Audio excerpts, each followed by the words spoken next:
Hey, my medical coding family, how's everybody doing? Can you guys see my screen and hear me? Type in chat and let me know if you guys can hear and see me.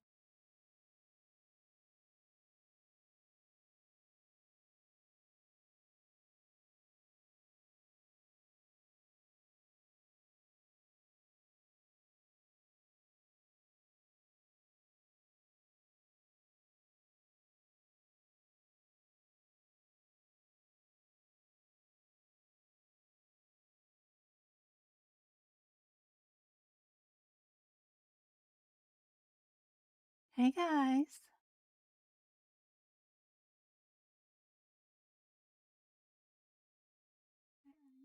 Here we go.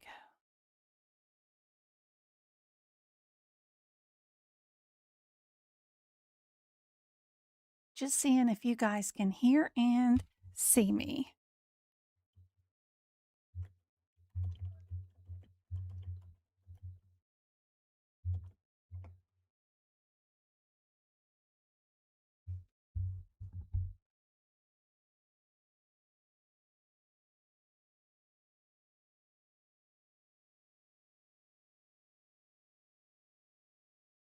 Yay.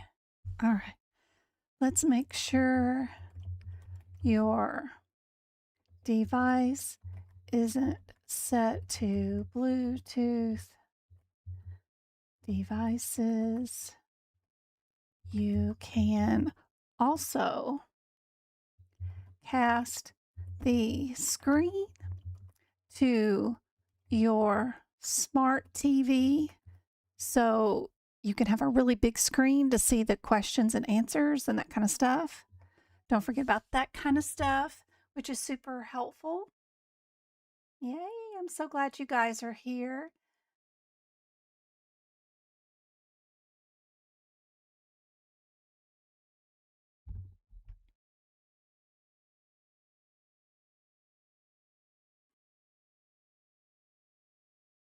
Thank you, Go Kart. Good to see you. Thank you for the thumbs up. I think like 10 of you guys have already given the YouTube video a thumbs up. Thank you guys so much for the support. Every time you guys do that, that always helps me out.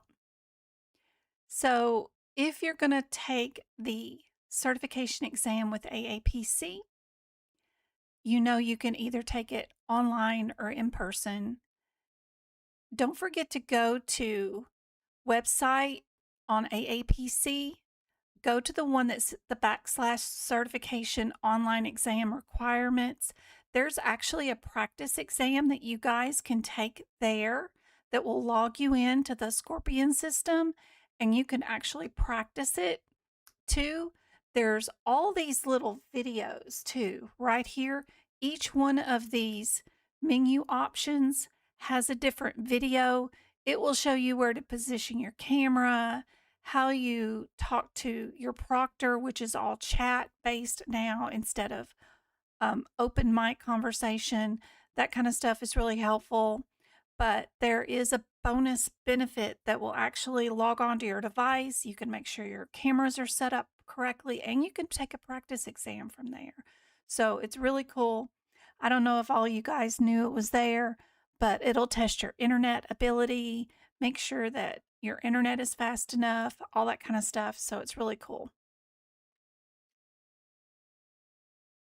You're taking your exam on Friday. Best of luck.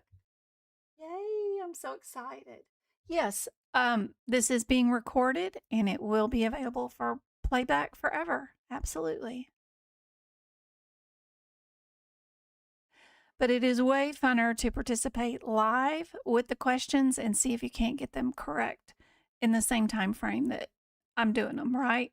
That way you know you're ready for the exam. Don't forget to go to AAPC's website. They have all these steps right here. You know, if you're going to take it at home, they got all these videos. They have this browser that you have to download before you take your exam. Then click through all these steps right here, and it'll show you how to schedule, reschedule. There's even a practice exam in this setup for sure, too. So it's really cool.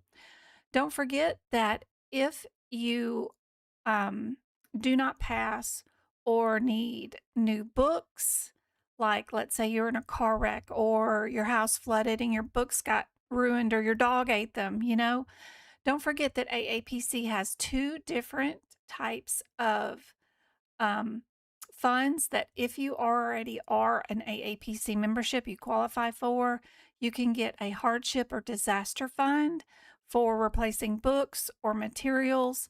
And then there's also a hardship one that you can apply for if there's a financial need or something like that. You lost your job or it's a requirement but they're not paying for it until after you pass, something like that. Um, don't forget to apply for any of these. I've seen people get more exam attempts. I've seen people get new books, all kinds of stuff. And you can also apply for an ADA, which gives you an extra hour to take the exam. And if you do get that approval, remember that it is good for one whole year and it's for all the certifications. So let's say you get the hardship or the ADA for CPC and you take it and pass, right? Well, within 6 months, you decide to go take the CPMA, then your ADA is still there. You could have 5 hours to do the CPMA exam. This is an example of a medical record that a student gave me. She let me post it openly over the internet of what her doctor wrote, and it's just a PDF and then electronically signed and submitted it to AAPC to get the extra hour. And it wasn't hard at all. Just some things to remind you that AAPC has. Don't forget that before you take your certification exam, if you have any experience in a medical office or a lab, if you're doing prior authorizations, if you're a medical assistant, if you're just doing anything in the medical field at all, don't forget that even medical assisting is counted towards your 2 years apprenticeship, and you could submit for this before you take your certification exam. That's what I did. I never wanted to even get an apprenticeship status. I had 30 years experience in the medical field. There was no way I was going to be apprentice for anything. So before I even took my certification exam or even got a membership, I went on and submitted my application. And this is the screenshot of what I wrote inside the letter from my employer that says what I did as a medical auditor, right? And I put that on their letterhead and then just had somebody sign it, right? And then I also submitted my college transcripts from 1994. And this was 2019 when I submitted this application to get rid of my apprenticeship. So my college transcripts from 1994 still worked too. So, pretty cool. You can submit this before you even get certified. You don't have to wait.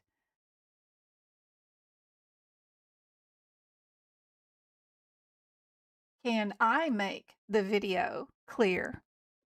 You can make the video clear. All you need to do is go to your YouTube, right? And if you're in the video, right, click on your video and you'll get that wheel that comes up right there. And then you click the quality and change it to the higher picture quality yourself. You have access to your device and the playback on it. It defaults to a lower quality. You need to change it on your end to a higher quality. And then it'll adjust the screen and make it. Yeah. It'll, let me turn that down because that's distracting to me. But that will change your settings on your device that you're streaming my video on to a higher quality. So just tap on the screen, you'll get the little wheel right there, the little wheel, and then you can adjust the playback to a higher quality. You can also cast this to your smart TV so that you can see it on your device clear. And then once you're on the device, make sure you turn it to landscape or whatever. And then you can also make it full screen so you don't see chat or whatever you wanted to do. But you can adjust the playback video on your end. Another area on AAPC's website, which is really, really cool too, which is the Knowledge Center. If you go to AAPC, go to the Knowledge Center. You don't even have to be an AAPC member. It's also called the blog on their website. So if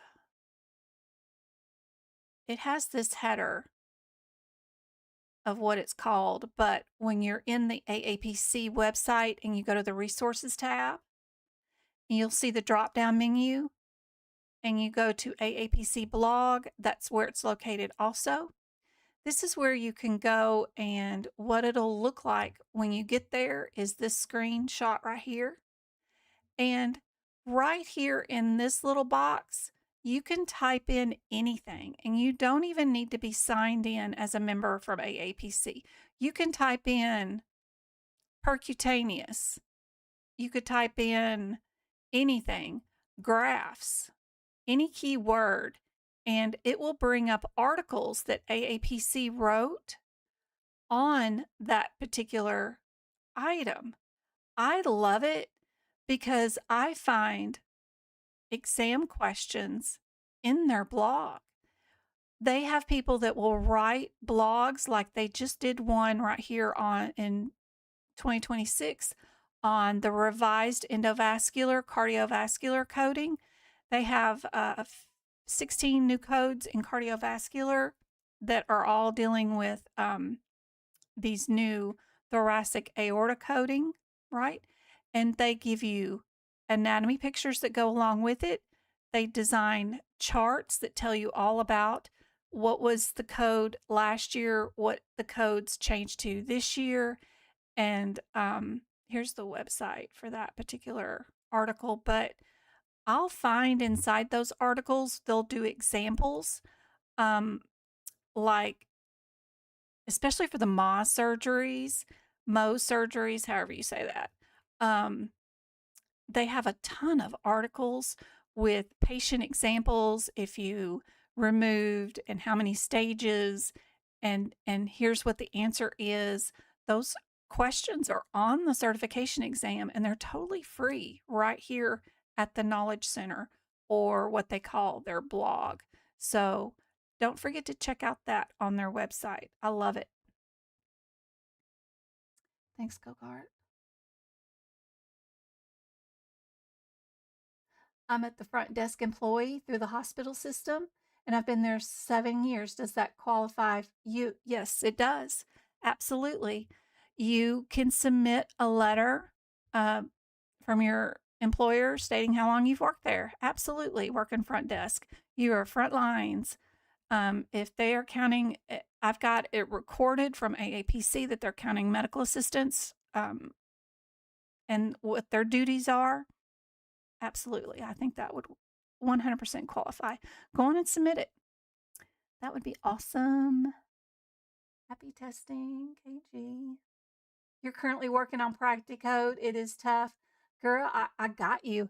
On Practicode, on my website at Medical Coding by Jen, I have a membership for $8 a month where I've done all the Practicode cases, and you can check your answers there before you submit them and see if you got the answer correct. Yeah, Practicode is way fun, isn't it?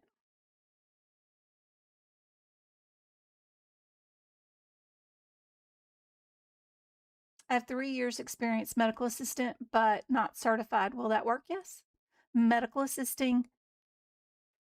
Yep. If your role was a medical assistant, whether you're certified medical assistant or not, because there is a national certificate, some sort of that kind of stuff. I know lots of people that went and passed and became a medical assistant, but they didn't keep their certification through the membership, but they've worked in the area for decades, right? Because they don't mandate that you have to keep the certification. You just have to go to school and pass, right, for that one. So yeah, that will absolutely.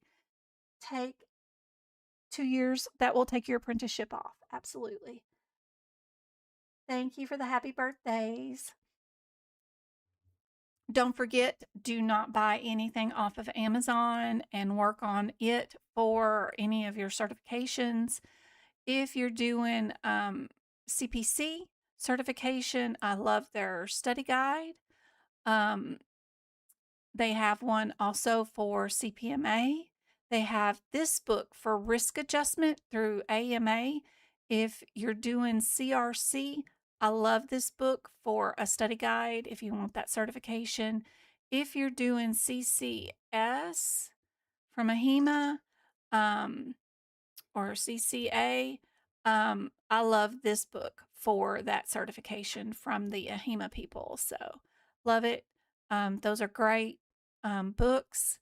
Be sure to get directly from the people that are writing your exam. You know, that makes more sense than buying from random people off the internet. Don't forget, inside your AAPC membership, if you do have it, if you click on the resources tab, go to your AAPC magazine, there will be a drop down menu right here under 2025, and you can see the last 12 months of practice questions that are totally free for you guys. You get 20 a month free with answers and rationale. This is what the questions look like. They go over a gamut of certifications. The 20 questions will be divided up between CRC, CPMA, COC, CPC. They're all great. They're wonderful. They go over modifiers and guidelines and places of service. But these are all included in your membership. And be sure to save the ones closest to current monthly magazine year, because if you get certified, you will want these CEUs. But the last ones, like this is April, so we would have lost April of 2025's magazine article because they only give us the last 12 months. So be sure and go back and do April's, May, and June's for 2025. Go do those. And yes, you'll earn the CEU, but it won't matter because you're not certified yet. But you're going to lose those questions anyway because they're going to go away before you get certified. So go on and do those so you can at least see the answers and rationale. Now, these that are closer to current year, just leave 3 of the questions completely wrong. Like, if you know the answer to the question and you know it's A, then go pick D for at least 3 of the questions. And then the rest of the questions, the 17 other ones, you can work on and try to get the correct answers and look through the rationales, but don't complete them because you're going to want to save these for after you get certified because you're going to need some CEUs after you get certified. But that's my strategy to keep them, is to leave 3 questions either unanswered or blatantly pick the wrong answer. And you could go through the exam and answer A for every single answer and then do it again and answer B for the wrong ones. And eventually get it to where it's all correct, but be sure to leave 3 answers undone. That is super helpful. Since you guys have made it to my YouTube channel, I wanted to explain some cool features on the YouTube channel that are totally free, like going from the home page over to this post page. It's not videos, but it is a ton of practice questions that all you got to do is click what you think is the right answer, and it will pop up with the answer and the rationale after you click it. I have hundreds that I have posted here that are interactive. You just click on what you think the answer is, and it'll tell you what the answer and rationale is. And you can practice these totally free just for being on my YouTube channel. There are so many that I even wrote that are so good. There's some Moz ones in there. Integumentary, I really went into depth on that, trying to help people there. Lab and Path, you name it, it's there. There is a ton of them. I do go through them and delete them once a year, and then we restart over. But I got some really good ones in here from last year that are great. So be sure to check out that page. It's great. Even if you're not a YouTube membership holder that gets you access to all the different playlists, this post page is still there. So it's really cool. Love it. When we send the reform to remove the A prior experience, do we have an AAPC template that they provide? Yes, they do provide the template, but they don't tell you what to write in the middle. And that's what I have on this screen right here is the middle part, like your current responsibilities. So like you don't have to have all of this. Like I never posted payments. I don't know why anybody would sign that, but I never did.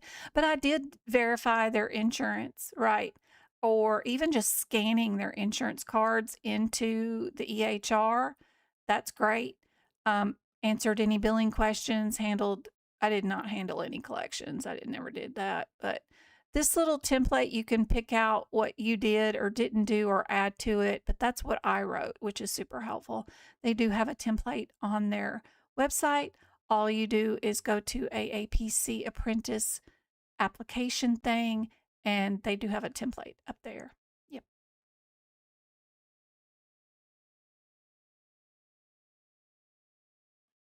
I wanted to talk to you guys about the structure of the exam. And I know a lot of people freak out and have a lot of questions about ICD-10 or HitPix. What I've done in this chart right here is show you guys where 60% of the exam comes from. And that's from your CPT coding of your surgery section, which is integumentary all the way through the nervous system, right? And then your non-surgery codes, which is radiology, lab path, medicine, and E&M, but it's still CPT, right? 60% of your exam is all CPT book. Even more so, there's another 4% over here for anesthesia, which is still CPT. So that gets you to 64% if we add in anesthesia, which is still CPT. Your 10 cases at the end, which people report are the easiest questions out of all of them, so don't freak out about that. But that's another 10%. That gets us up to 74. That's also going to be CPT coding. That's 74% of your exam. So the rest is just 5 questions in ICD-10, 3 from HitPix. Then you've got your guidelines, compliance, anatomy, and med terms. So think about that when you're strategizing and practicing questions. Try not to focus too hard on stuff that has low fruit, low hanging, areas that won't make that much of a difference, right? When I took the exam, I refused to learn E&M. It was just too much. By the time I remembered all the guidelines that were required for all the CPTs and then the ICD-10 guidelines and all that stuff, it was just too much. And then when I took my exam, no one told me, even though I'd paid for a year's worth of information, that I needed to fix my out of code sequencing issue. And I couldn't find any of the available answers in lab and path and medicine section. I had luckily worked in a lab and drew blood for a while in my career. So I knew some of the stuff without looking up the codes, but I literally could not find any of the codes that were the available answers by the time I got to these sections. And I was exhausted because it was a 5.5 hour exam back then because it was 150 questions. So I just gave up at that point anyway. So there was 3 sections that I just didn't even know. Still passed because I had a good foundation in this area. I knew where these codes were and they weren't that bad out of sequence, or they weren't available answers weren't that bad out of sequence. So be sure you fix the out of code sequence area. Does anybody know that? Do you have any videos on ICD guidelines for us to remember by heart? I took the exam and a lot of questions were guidelines. Yes, 7 questions are about your guidelines. And yeah, we'll go over that and I'll show you what I do. Absolutely. You're welcome for the breakdown.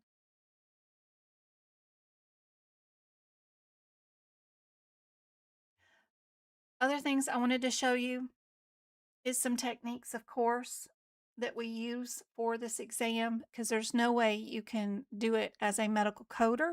You're not given the time to medically code because the questions and the answers are already medically coded for you. You just have to pick out the correct answer. And you need to be a good exam taker to pass this exam, not a good coder. So process of elimination works great in every area except for E&M. Don't forget to look at the answers first, right? In every section of the exam, don't look at the question first. If you can divide answers into buckets, like with this available answer, only looking at the first 2 available or the first set of codes, right? We're not going to look back here at the second or third codes. We're only looking right here. We can hyper focus and put 2 answers into one bucket and 2 answers into another bucket. That helps me get down to a 50-50 shot. If I only look at the differences between this code and that code and think about what will I see in the exam question to get me under that code set, that makes more sense than reading an entire question. You will end up with brain fatigue if you read every single question before you do any exam question. Having 100 questions and you fill your brain up with all these words first before you even look at the available answers, by the time you get to 50 questions and you've read 50 questions, you're going to have brain fatigue. Your brain will be mush, right? You need to learn how to quickly divide your answers up really, really quickly so that you're not looking at but 1 or 2 words out of the question. What makes this the correct answer and what makes this a correct answer, right? What's my differences? Turn on my video real quick. If we look at our integumentary, right, and we look at our chapter appendix table of contents, we can look at our 13s, right? To be underneath that, we're doing a complex repair. If we're in the 12s, the 12051s, right? We're under intermediate. So what do I see in my exam question that would put me in a complex repair? I would see retention sutures or undermining. Those words you would see. If I don't see that and I only see layered closure, then I know I'm in the 12,000s. So I'm only going to look in my exam question for that one thing.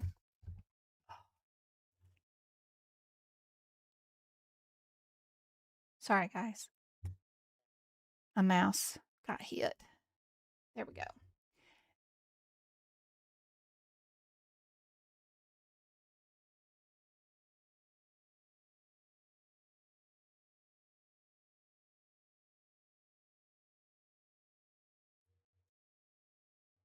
Making sure that nothing else went out of whack. There we go. You're welcome. Other things that can help you out during your exam is things like in your ICD-10 book, if all of your available answers are in the endocrine system, don't forget you've got chapter headers here too that will divide up every single one of your ICD-10 codes that are in that chapter that you're fixing to code for, right? So knowing where these are, that will give you the headers for each number set, even in your ICD-10 book, is a great area for dividing up answers, because I guarantee you they're going to give you some that are E11 or E09, like we got a disorder of a thyroid, or do we actually have diabetes, right? They're going to divide, two answers will be thyroid problems and two answers will be diabetes, right? And if you know what the chapter headers are and what to look for in the exam question to figure out if the patient really has diabetes or if they just have a thyroid disorder, then that can get you down to 50-50 shot. Instead of having to run to 6 digits and find in micro the answers times 4 codes, that would take you forever when you could just run here and divide your answers into 2 different buckets on some questions, which is super handy dandy.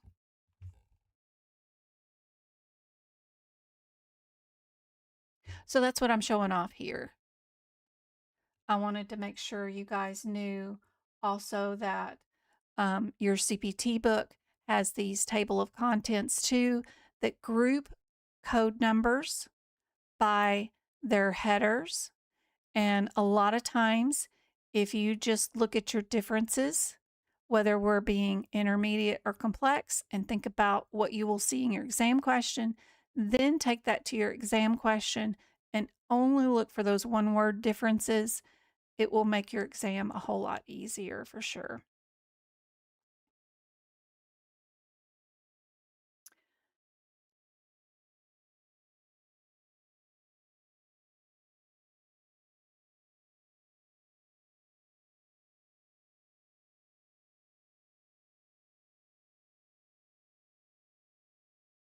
You've never used an ICD-10 or a CPT code as a medical assistant? You've never, ever? There's not a lab rec where you've checked for LabCorp which lab test you're doing, like a lipid panel, which actually has the CPT code next to it. You've never handed a patient a lab rec with a CPT code on it. You've never, in an EHR system, typed in their blood pressure or whatever, and then the EHR system attached a category 2 code to it.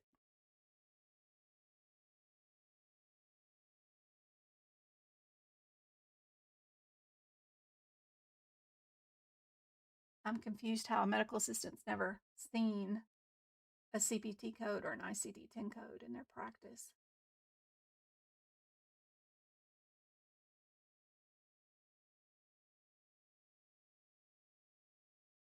You got an associate's degree, and if you have an associate's degree as a medical assistant, then you had ICD-10, CPT, and HIPICS training in your course. Even if you don't do it in your current job, there you had it in your course, and that qualifies. Some areas for you guys to know for doing the CPC exam, be sure you know where acronyms are and what they are. Some of them could be lab and path, some of them could be business of medicine.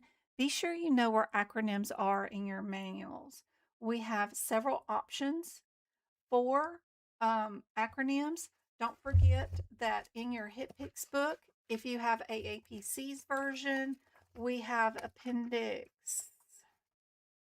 is it B? C. Appendix C that has a bunch of abbreviations in it. Goes on and on for days, which is wonderful.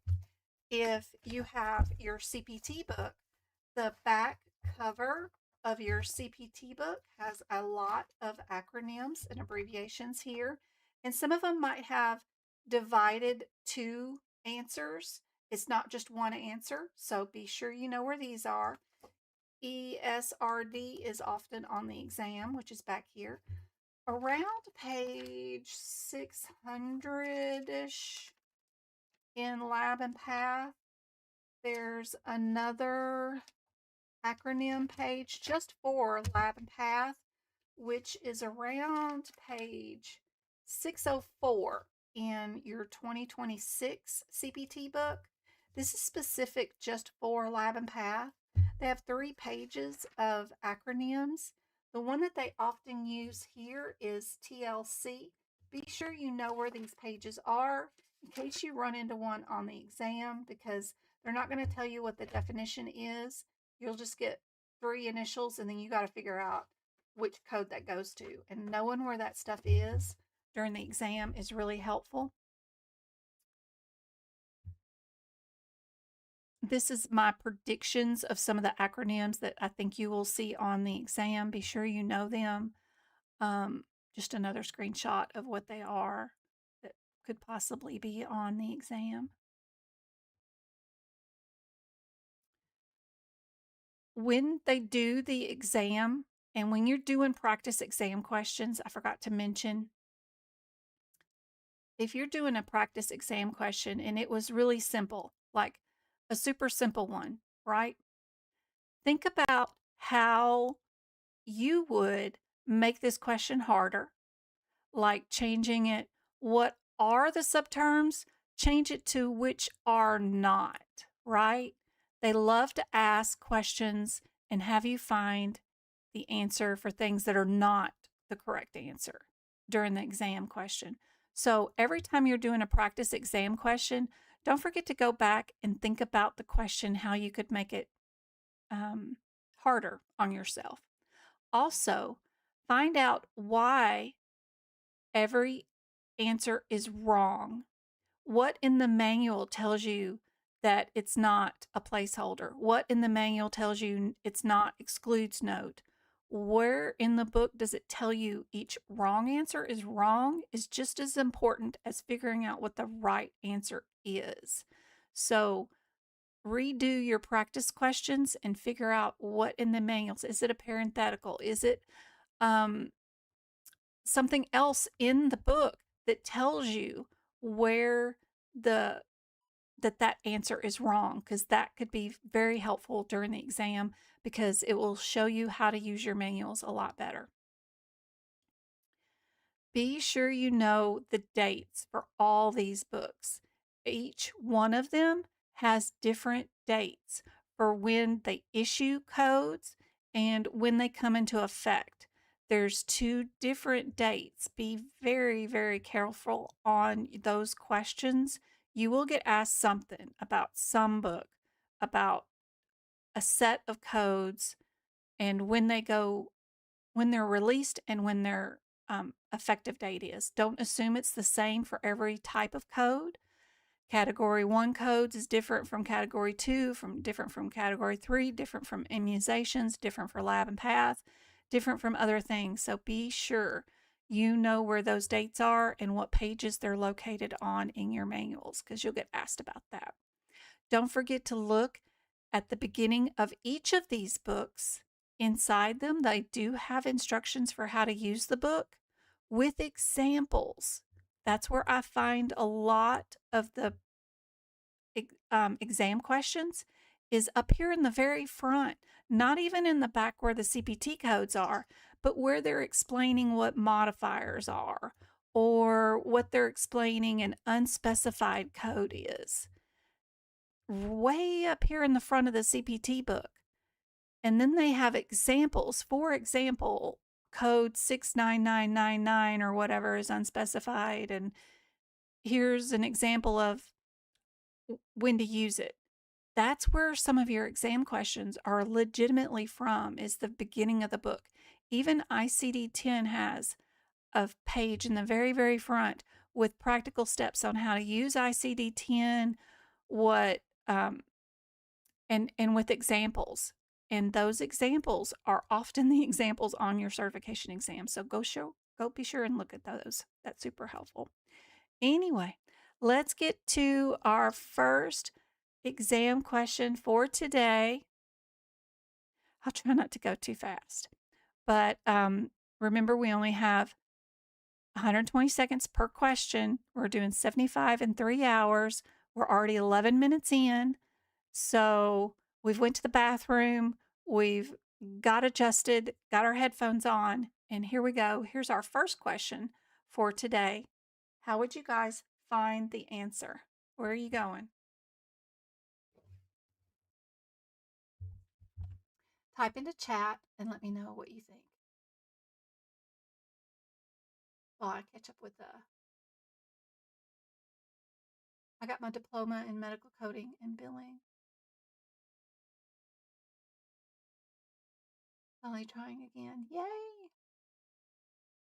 I did use, but never use the books. Yeah, that's okay. You don't have to use the books in your daily duties on the job. If the computer tells you, your EHR system tells you, or you're just checking boxes that include a CPT code for like a complete metabolic panel or whatever, then AAPC has said multiple times on video that medical assistant, being a medical assistant in a doctor's office or in a hospital, qualifies for experience, and they count it as years off of your apprenticeship. Can I submit my CCMA? Yeah, absolutely. Thanks, Go-Kart. So if you guys happen to have your HitPix book, some of the key pages for you guys to know for your exam, of course, are all the modifiers. Every modifier is here in your HitPix book. Yes, you know there's some in CPT, but there's a whole bunch of them. If you have AAPC's version, they have the micro pages in the front that give you a small definition of what the modifiers are. There is an Appendix A that has the full definition of all modifiers, almost all the modifiers. Appendix B, be sure you know where that is. That is really handy. Other key pages is be sure you know the differences between what is a level 1, a level 2 codes, right? Be sure you know what HitPix stands for. Procedure coding system, right? Common, healthcare. Just the definition of that is super helpful.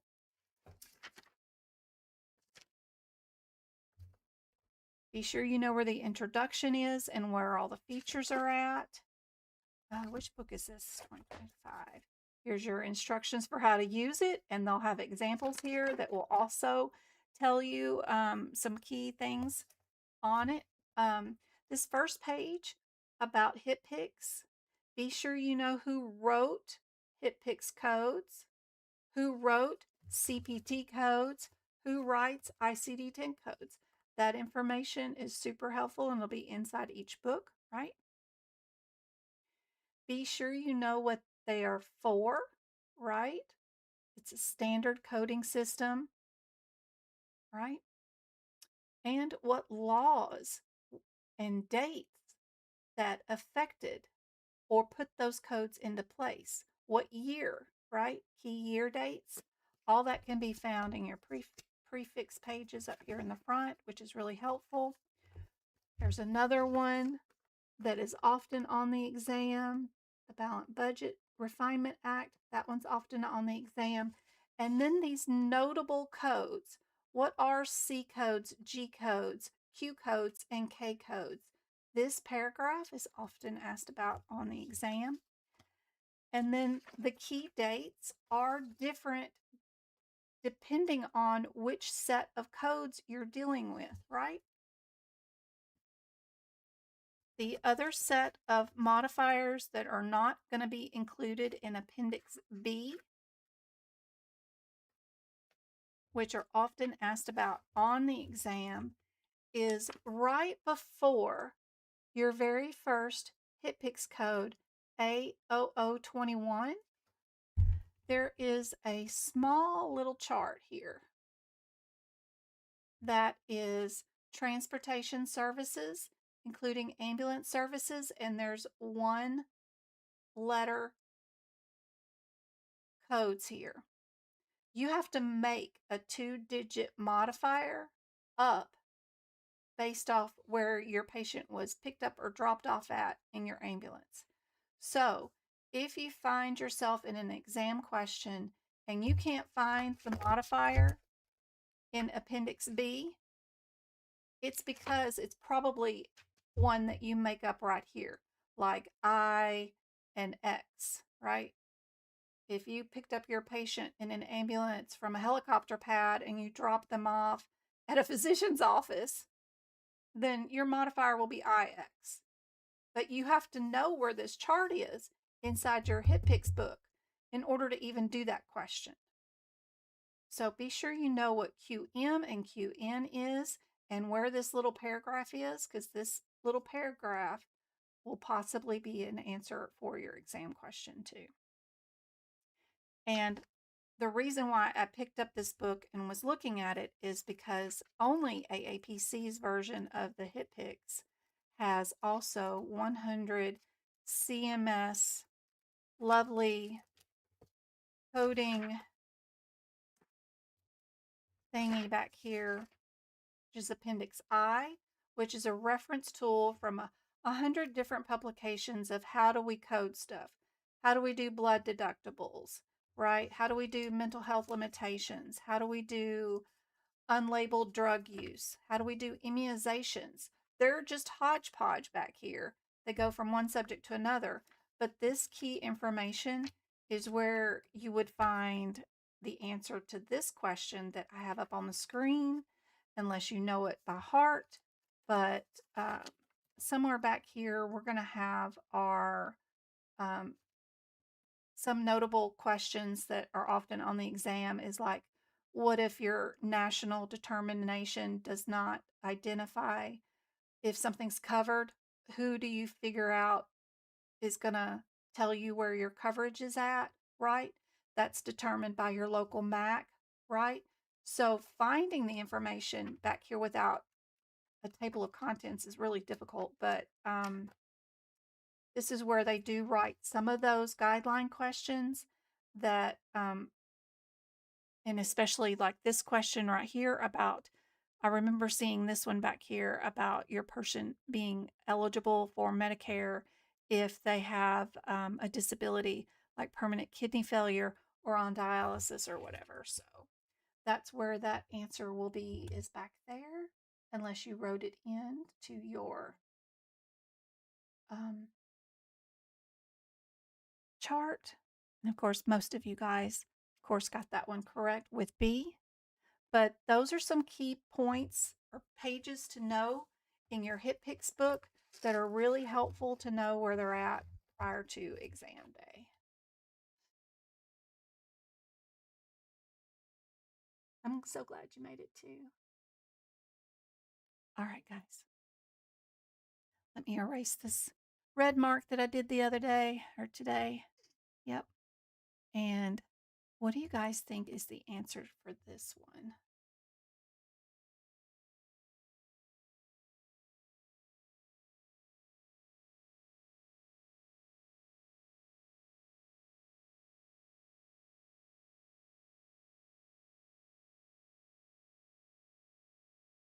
Probably too big, huh?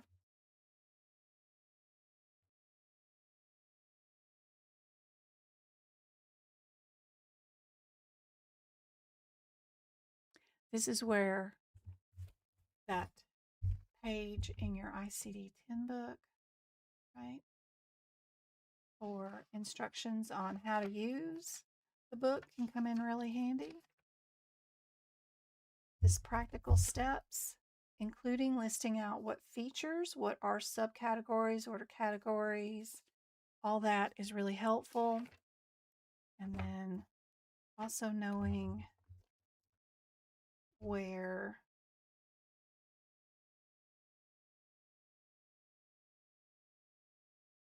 your conventions are, which will be G3,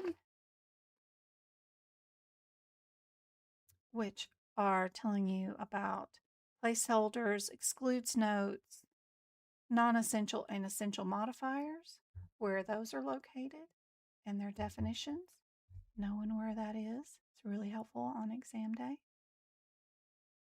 What I like to do is, once I know it's an exam question, like this one, I'll make a header reference. Essential equals essential to coding and affects the assignment, and then non-essential is not essential, is a parenthetical to clarify only, right? That is helpful. Rewriting it instead of just reading it is the only way I can do this. If I write it in 3 places, like I'll write it here, I'll write it in my business of medicine notes, which I usually put at the end of anesthesia, because we got a full page over here at the end of anesthesia, right? I'll rewrite it again here. That way I've got it written and I can remember that I wrote it and I know where my stuff is at on exam day. I try to keep everything in CPT because, again, 74% of our exam is in CPT. So I try to keep everything into one book so I'm not flipping back and forth to a bunch of books. But the only way I can remember guidelines is if I do something with them, for sure.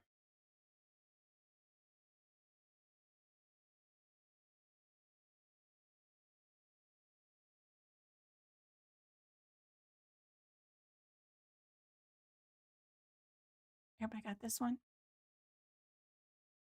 We're essential modifiers, right? We've got, if you look in your index, right, we will have our guideline for essential modifiers, and it'll define the term for you. Super helpful. All right.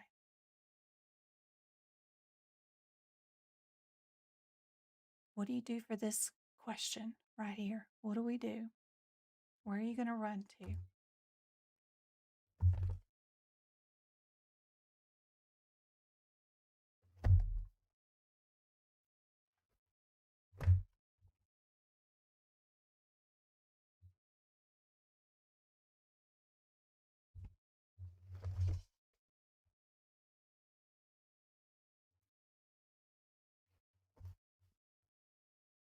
Anybody ever seen that ambulance modifier area before? It's a really fun area.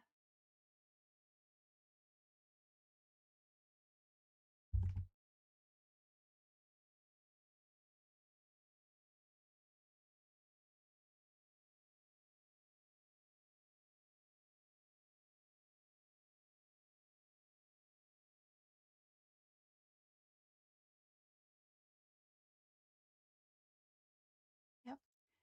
If we come to our ICD-10 book, we run to C50. You look for your excludes one note, and you see it has all those listed right there. So you look for your answer that has those listed there, right? Good job. Knowing the features of your books is what they're testing you on, because they can't test you on, do you know how to enter this into a claim form, right?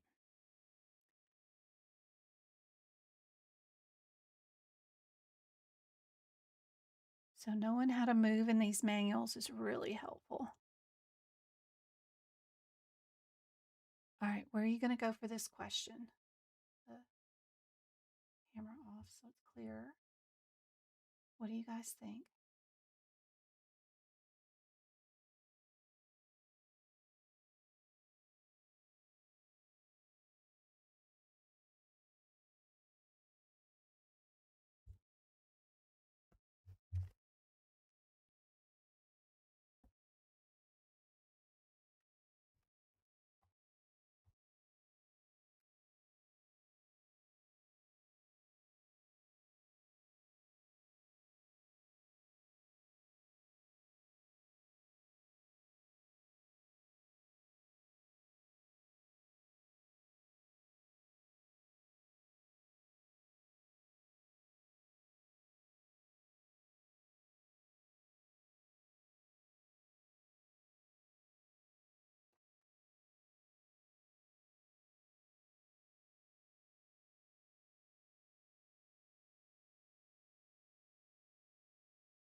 We're looking for the first subcategory.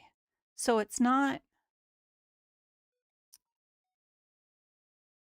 it's a subcategory, so it's not the main category, right? There you go. There you go.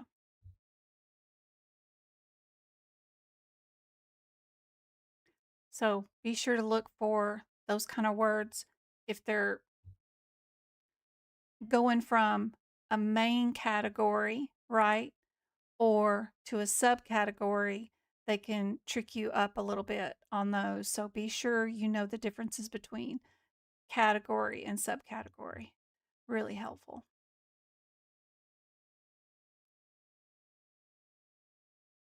What's the main term, right? If we're looking in our alphabetical index and we have a positive skin test, what term do we look at in our alphabetical index to find the diagnosis code for that day?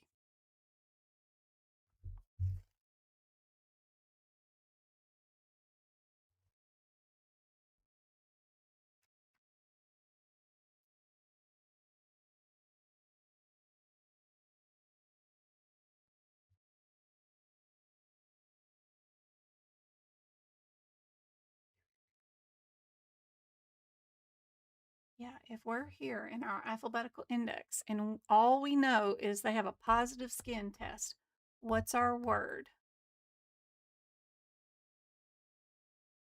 Guarantee you it's not what you think.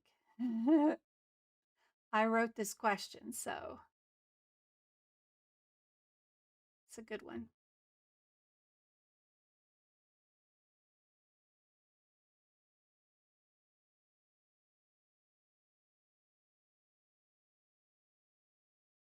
We're going to look up the word positive. It'll be C. That's how you find it. So very cool.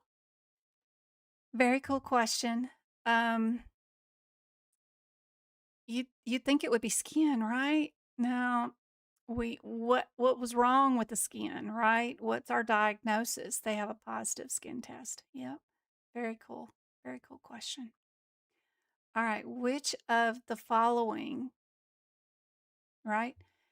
We've got something going on with diagnosis, something going on with service, something going on with chapter, and something going on with main term. What are the 6 CPT location methods? Does anybody know where to find that answer at? Did you know there was 6?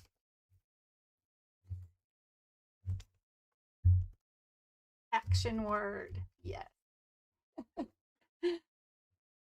Yeah, that was a fun one. Yep. Their diagnosis is they're positive. They have a positive reaction. It's a fun one. So in our ICD-10 book, if you go back to the index, the alphabetical index is in the back. It's got instructions here on how to use it and what all the parts are. This is where you go to find this answer.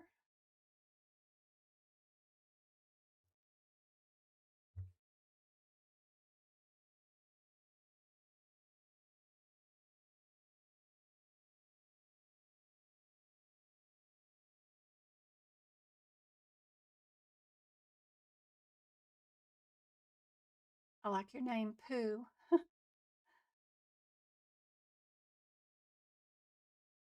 job.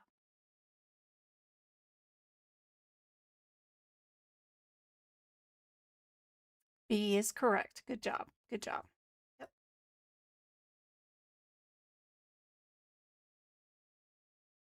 Let me erase this that I was playing with earlier today. And you guys work on this modifier question.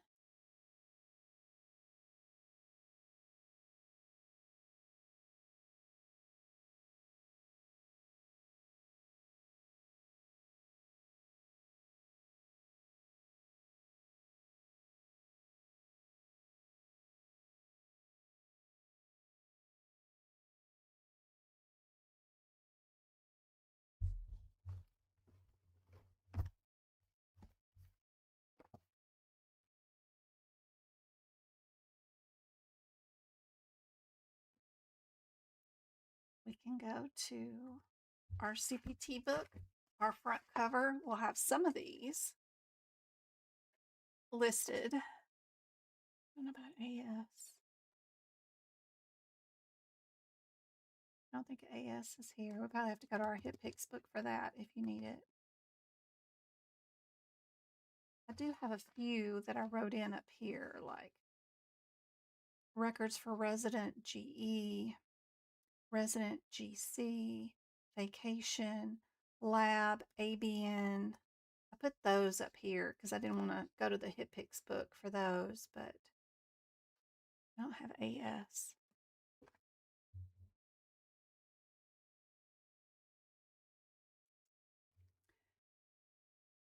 Page is just the front cover of the CPT book.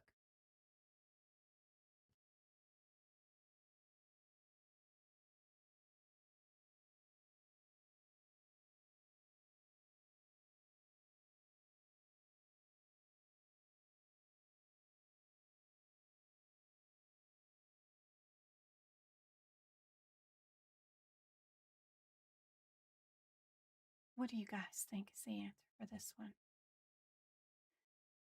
The modifiers are too hard. You can look at the diagnosis codes. You can go down to the difference between a 1-0 or a 1-1. That might help some.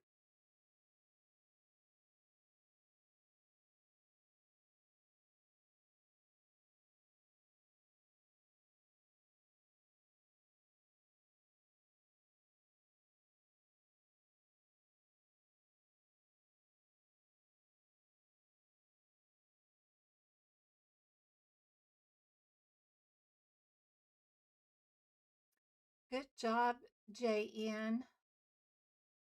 Good job, good job. She's the only one that knew this one. Very good.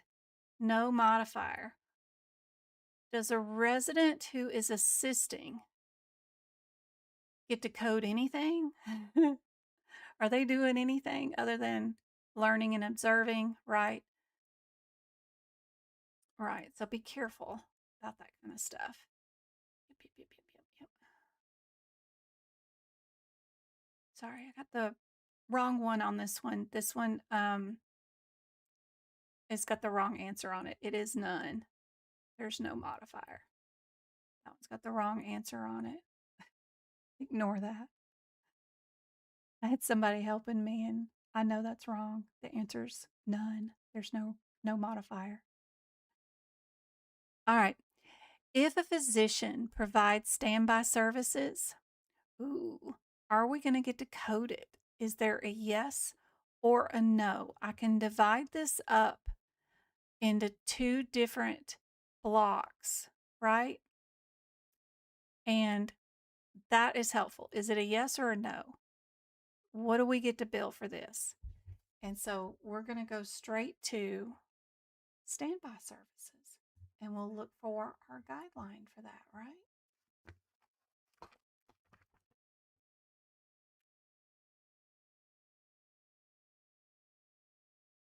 You can either go to your table of contents, right? Or standby services, which will tell you which page number it's on, which is really cool.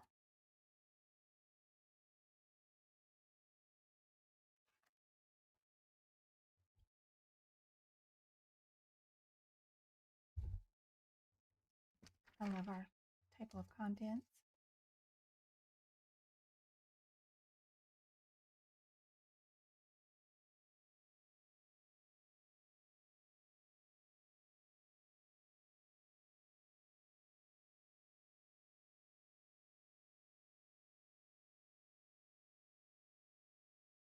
This code is a little hard to find, but it's there because they get pushed out of the way all the time.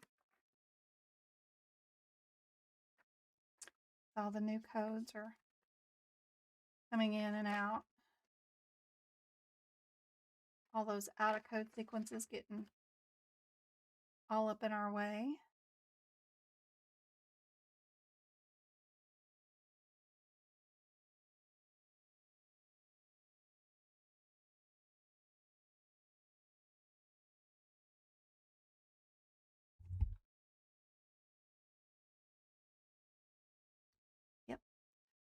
correct. C is correct. We would not bill it with E&M. You have to meet or exceed a time limit to even be able to bill it, and 25 minutes of standing around does not get them paid at all. So, yep, C is your answer. Yep, yep, yep, yep. Perfect.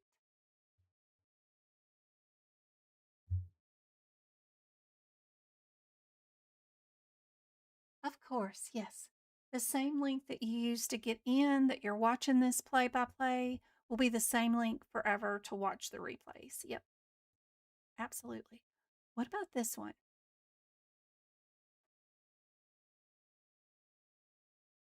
Where are you guys going to figure out what the answer is? I like to utilize our table of contents because I know 99236, right? That's going to be underneath a different header than my 99239, which is under a different header. So answer A and B are under two different headers. And then answer D is also under a different header. So three different red headers. What do I need to see in the medical record to get into one of those three headers? That's what I'm going to look for in my exam question. Okay. Is that helpful?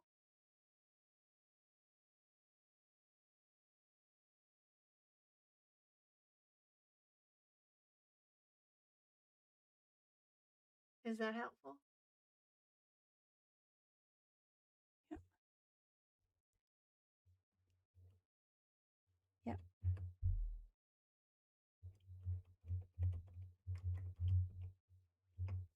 Okay.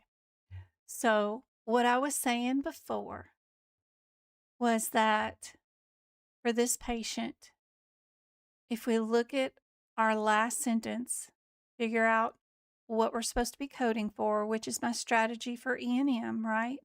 They only asked us to bill for discharge only. We couldn't use answer A because it includes admit and discharge. Plus, you have to see that a patient has been in observation for 8 hours plus. If that's not in your medical record, then you can't bill A no matter what. Since they're only asking us to bill for a discharge, we also know that D can't be our correct answer because that is a subsequent hospital visit. That header is different. So the only two that are discharges is B and C. And then our only differences between those two is time. Anything less than 30 minutes is 38, and anything greater than 30 minutes is 39. There's no time mentioned here. So you as a coder need to know which is default if you don't have time, right? And that would just be the smallest code, right? There you go. All right, what about this one?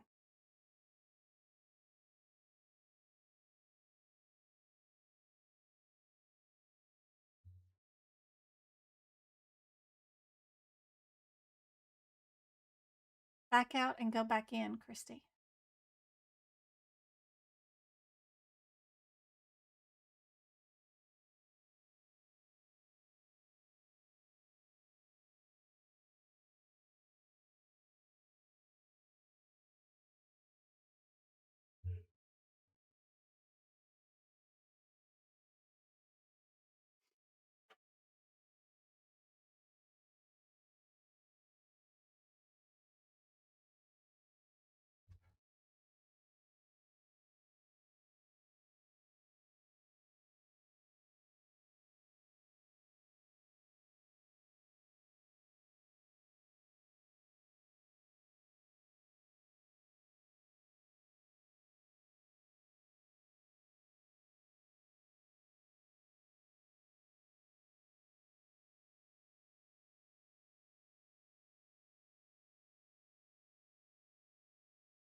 So we've got different headers, right?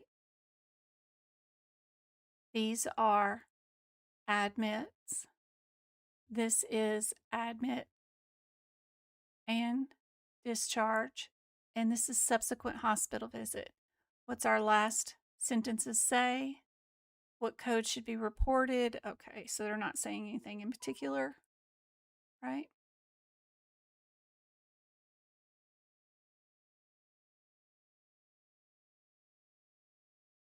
We can look at the front and see initial, and we see the word moderate. So if we admitted our patient to observation with a moderate MDM, what does that mean we're going to bill?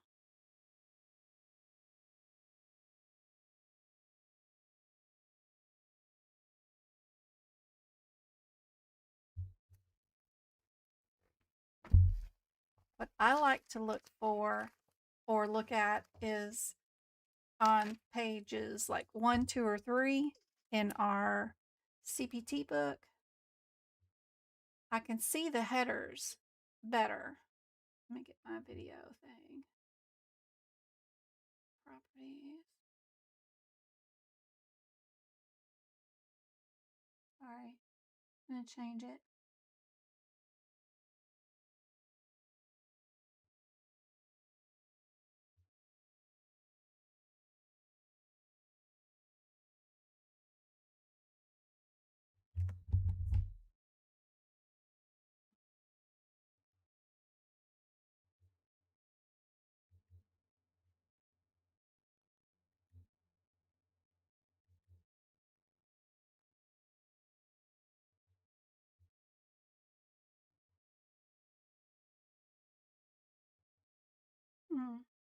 Video thing is just not working right now.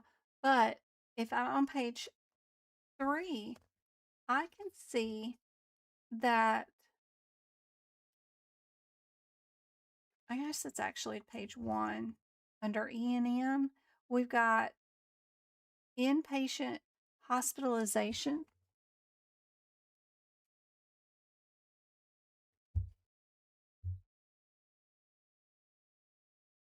For the code sets 99221 through 99223. That's on page 1 in your E&M book.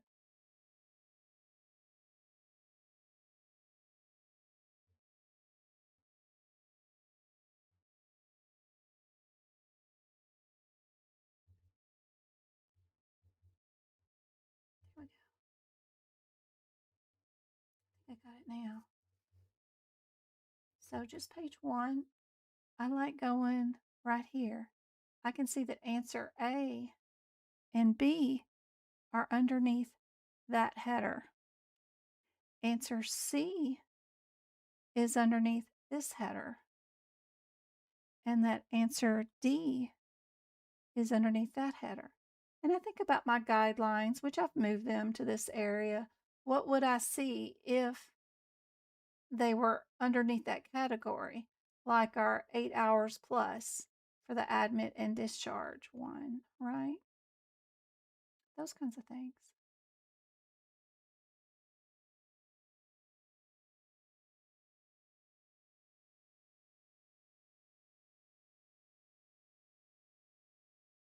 I'll put that over here. That way, see a little bit more of it with the question about where I'm at.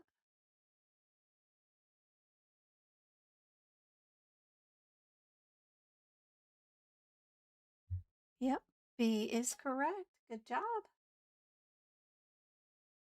Yep. For this one, there's no discharge, so you can't do anything with the discharge. Since it's initial, you know you're not subsequent. So this is low, and this is moderate, right? Yep.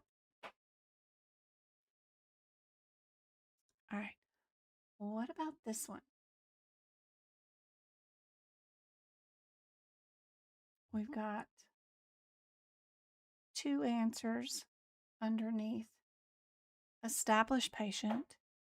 We've got 1 answer under new patient, and then 1 answer under consult, I think.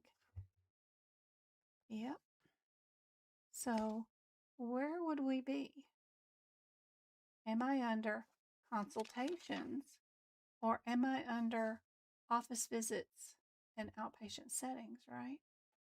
Right here. What do I need to see in my exam question to tell me that I'm underneath one of these, this green header, or that green header? Oh, let me bring that down. That one. That's what this question is seeing, if we know what the differences are between those headers.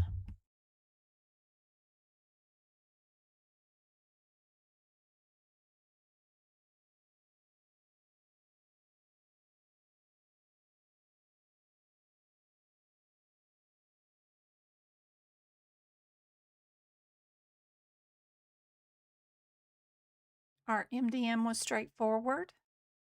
Get rid of anything that isn't straightforward. That's helpful.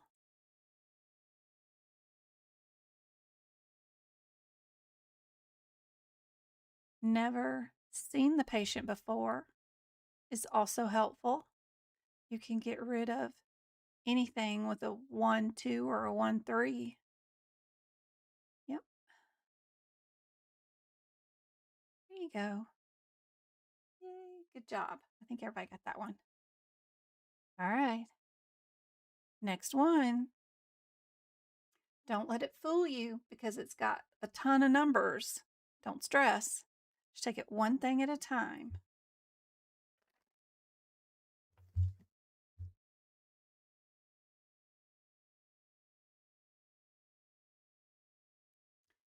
If we're here underneath that green header for critical care services, our difference is time.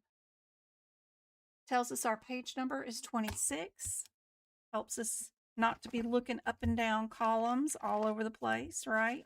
Save a little time with our eyes, not having to go up and down looking for codes. We can run straight to our code set. It has a lot of guidelines with it for sure. But the main thing that we need is on page 28, which is our times table. If your CPT code set has a decision table with it, be sure you know where that is and how to use it on exam day. I refused to learn the tables because I thought everything I needed to know was with that code number and its code description. I didn't realize that if you try to do the math yourself with anything that is time-based, you're going to get it wrong. That's why they have the tables in the chart system put in the book, and this is what you're supposed to use so you don't do the math wrong. So during my exam, when I first took it, I refused to learn those. Anything with a coding tip on the page, that's also where I find exam answers on exam day, for sure. And usually the last sentence in a guideline, because this one's like 3 pages long, it goes forever, but a lot of times it's the last sentence in the guideline that they're always asking about.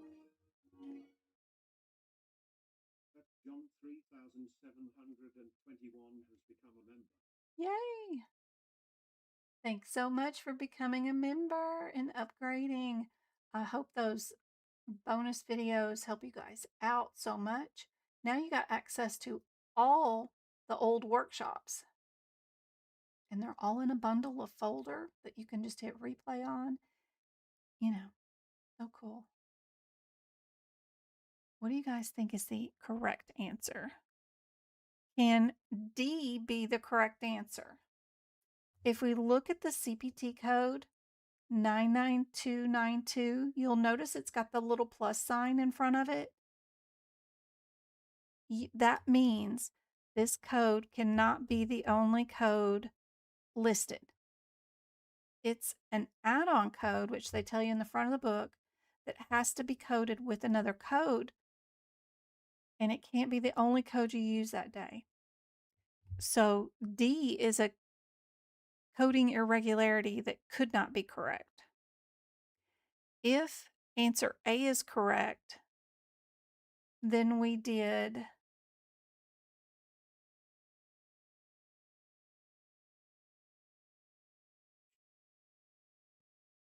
105, right, to 134. If answer B and C is correct, then we did 135 plus. And these two numbers are basically all we needed. What's the last number that this one does, and what's the first number that this one does? Just having those two numbers makes a difference, because then we could just go look up here. So we know that A goes out the door, and now our only difference is, are we a J9 or a J40? J4 or J9? And that's our only difference there.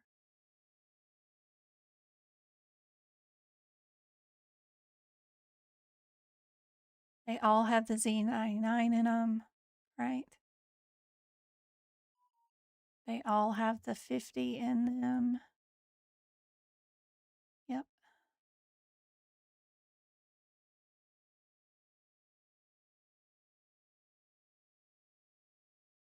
Everybody get C? Good job. I think everybody did. I'm on page 28. You found it.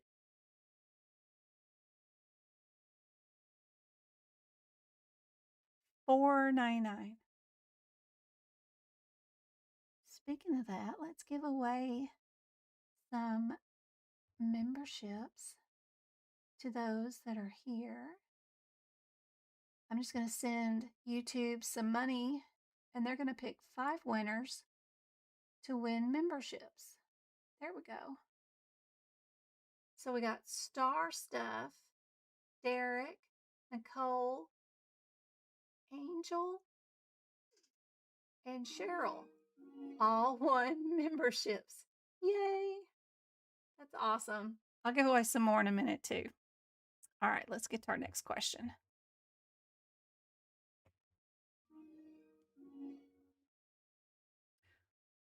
Anesthesia. Let's go to our anesthesia page, which is page 64. You're very welcome. You're very welcome. We'll give away some more. So keep commenting. They usually pick people that comment.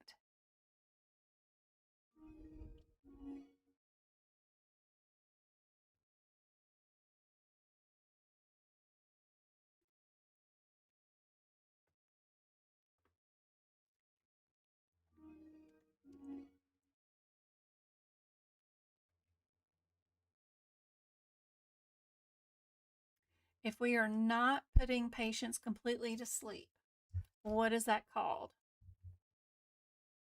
Indeed. Everybody knew that one? That is D. Perfect. Good job. What about this one?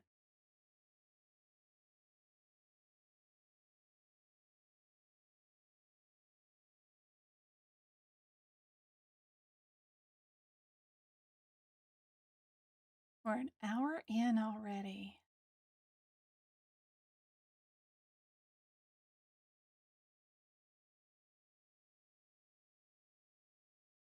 You should have between 25 and 30 questions answered within each hour. If you wear a watch that's just like hands on it, they won't let you wear your smartwatch or something. But if you've got one that's hands on it and you try to remember to look at it every so often and you can think that I need to do 25 questions every hour. That'll help keep you on track. A lot of times they'll have a clock in the testing center place, or you can put one up in your room from the 99-cent store or something.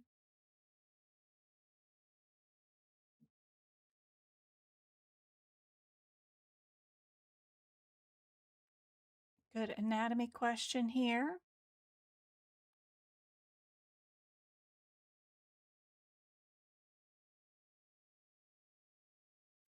Don't forget in your ICD-10 book, right? What are eye issues? I think that's K is stomach, J is respiratory, circulatory, H is eyes, ears, maybe? Maybe? Yes. So if you have AAPC's version of the ICD-10 book, they do go over, before you code a section, the anatomy of the eye and then common diseases of the eye. This is where they get all their med terms or any kind of answers if they're doing any kind of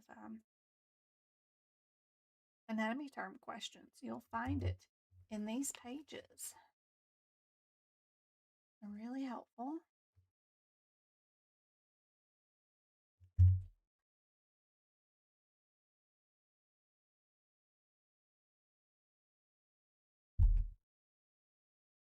Yes, we are C. I think most everybody got that one. D was blindness in both eyes. I could see where you'd think absence, because A means no something, but this is just an unequal. Yep.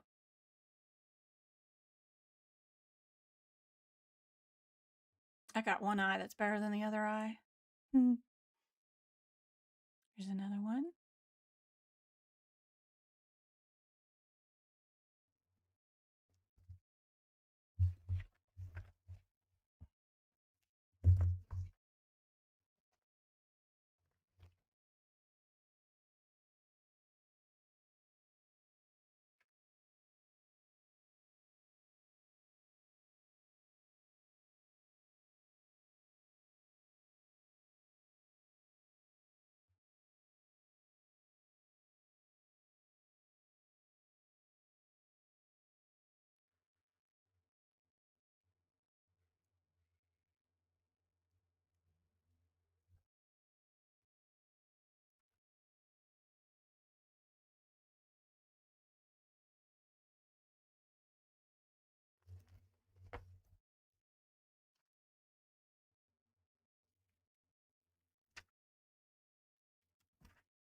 Knowing where the definitions for a lot of the stuff is really helpful. What I did is I went to the index in the back of the book. It told me where the codes, what code number some of the codes were at. So I went to the first code that was ever mentioned, and this is a list of a ton of definitions. Your CPT book, especially in the medicine section, has a ton of definitions of even what an EEG is, or an EKG, or a dual pacemaker. All those definitions are in your CPT book, but knowing how to run and find them really fast is helpful. There's a ton of definitions in your CPT book.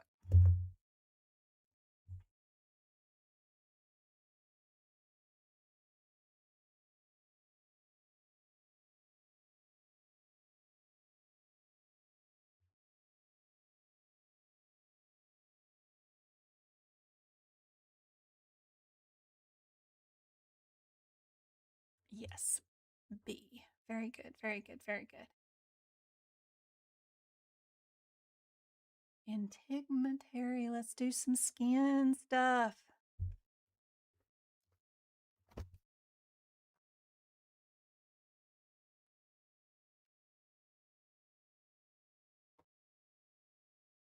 $14.20.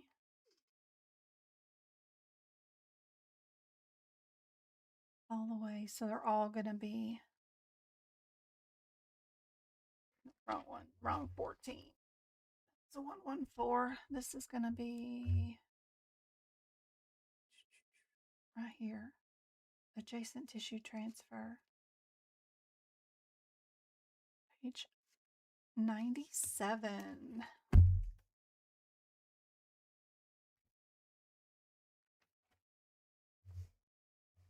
Have lots of guidelines right before it. And the differences between these codes.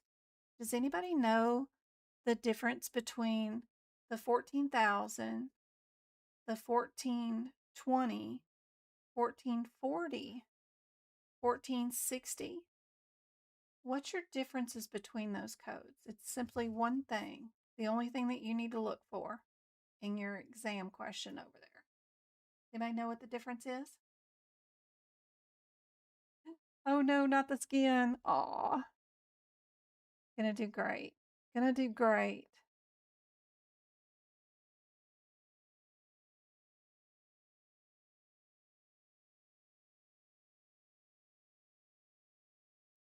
Side.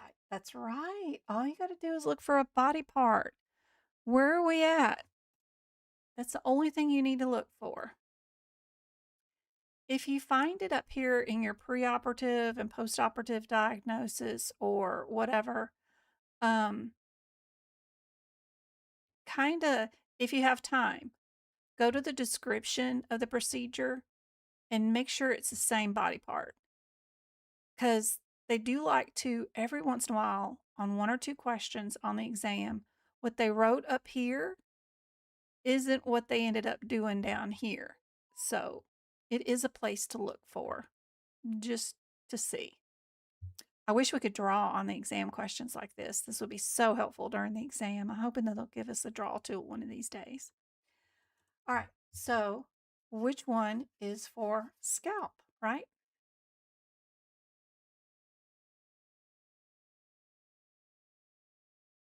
Or face?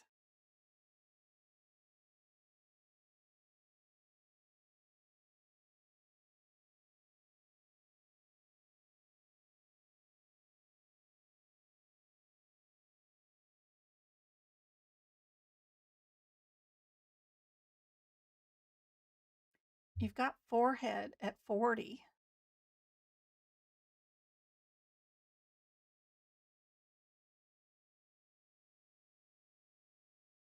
But you do have the word scalp at 20.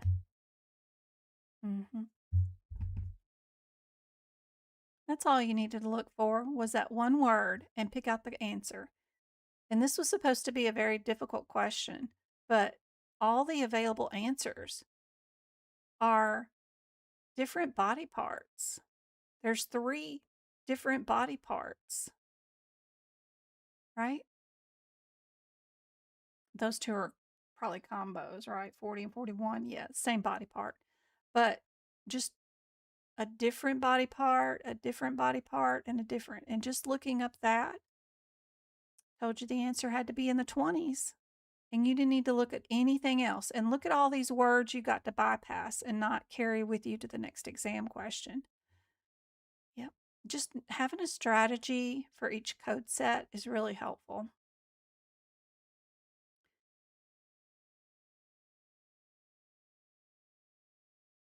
What would you guys do for this question?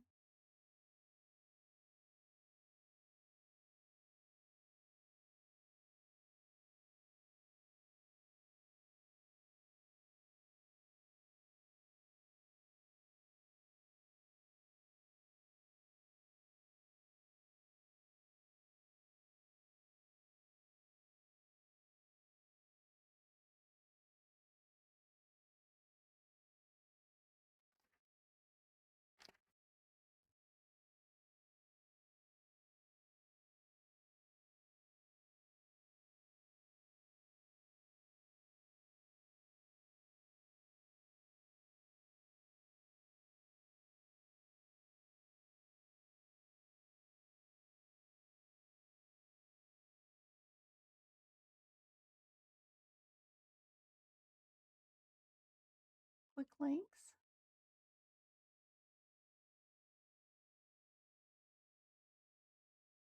It would be awesome.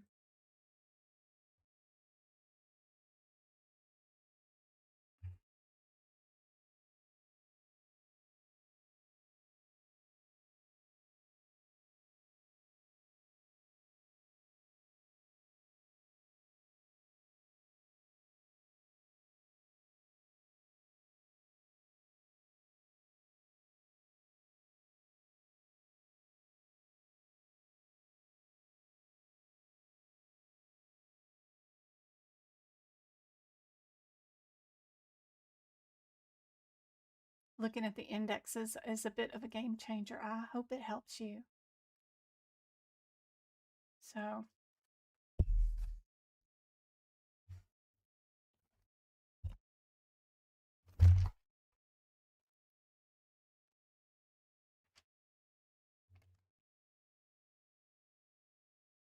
So the 1352s, right, are complex repairs, right?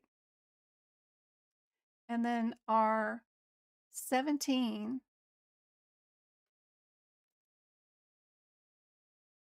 311 through 315 are under microscopic surgery.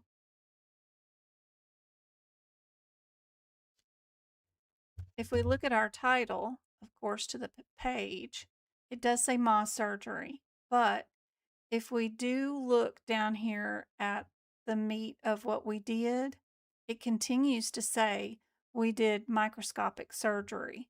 So I would feel confident in getting rid of anything that doesn't have Ma surgeries in it, which is the 17,000 answers, right? This one, if you know anything about the little number trick that I taught you guys, the 114s are benign and the 116s are cancerous. Seeing that the description of the surgery does have cancer in it, that would eliminate B right away because you can't code cancer with non-cancer removal or repair or something like that. So that would just go out the door. And then because this one and this one all have the same answer, the only difference is the last digit. And that difference is just simply a body part, which is just your chest, back and front, or arms and legs. Everything else is an 11. So not hard at all. For this one, we just look up our body part.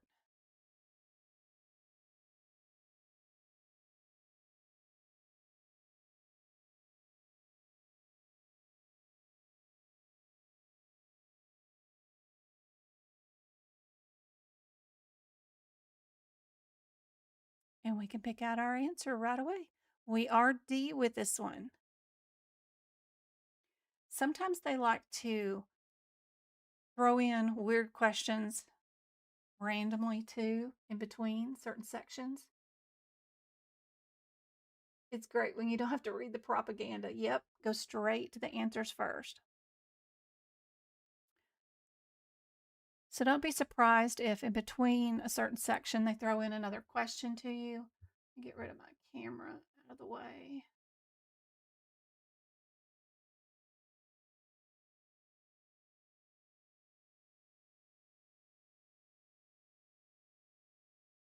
Especially the male and female anatomy ones. They like to throw those in just randomly. And also some guideline ones like this one. What do you guys think?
Be careful on this one.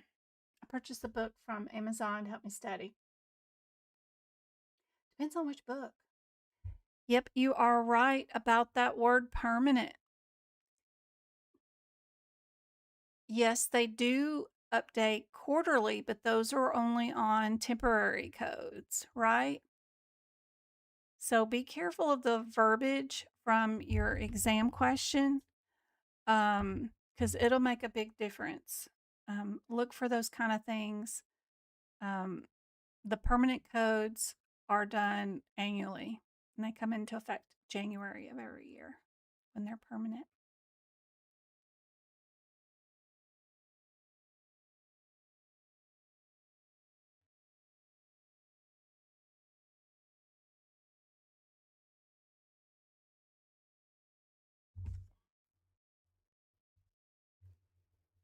Body parts,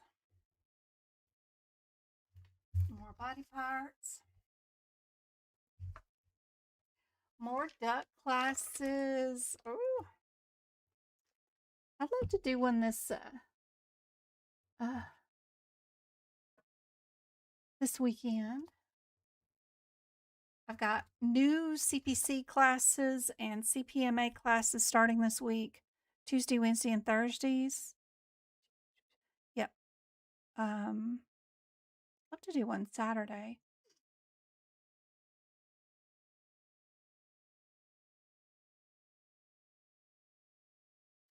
The book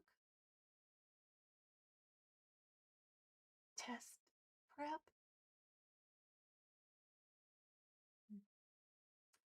I don't know. I've, you know, bought everything under the sun known to man. I buy them all. Ooh, already sat here all day. I mean, I buy literally everything. I even bought, bucks stuff. Like, that's how many errors I found. Like, wrong, wrong answers is how many flags are there. I mean, there wasn't even one E&M question that was correct in this book that said it had um 600 questions in it. All these have errors in them.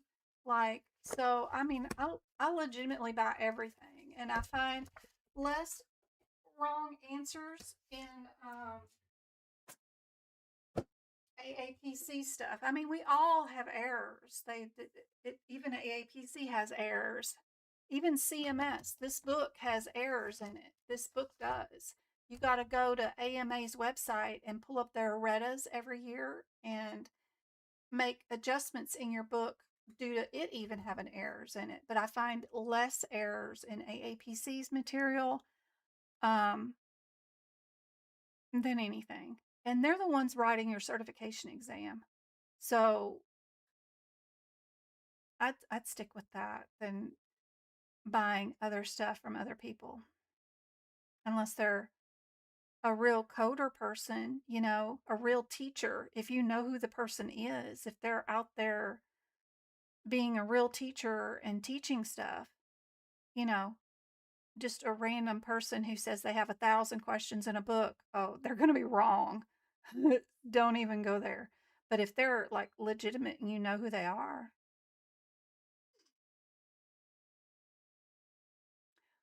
what do you guys think is the answer for this one? Everybody got a good one on this one?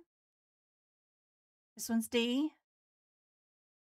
Yes, yes, yes. All right. What about this one? We're moving on to muscular skeletal. Where can I go to get training manual? I can't find it. Only the study guide. You have to buy the course to get the training manual. You can't get the training manual without the course. So I have the courses and the training manuals. They're for sale on my website, but you can't just go there and buy the training manual. I can't sell it to you unless you buy the course.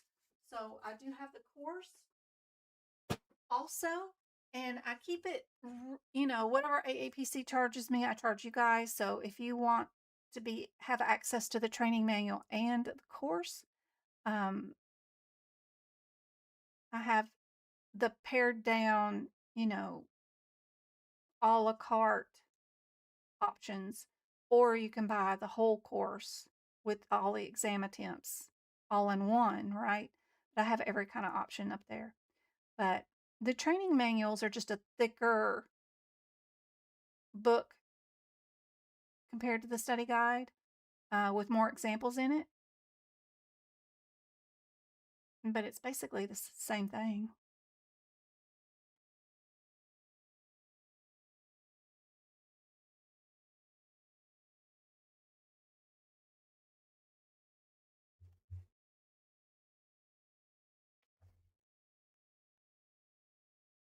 How would you guys do this question super fast? You got 120 seconds.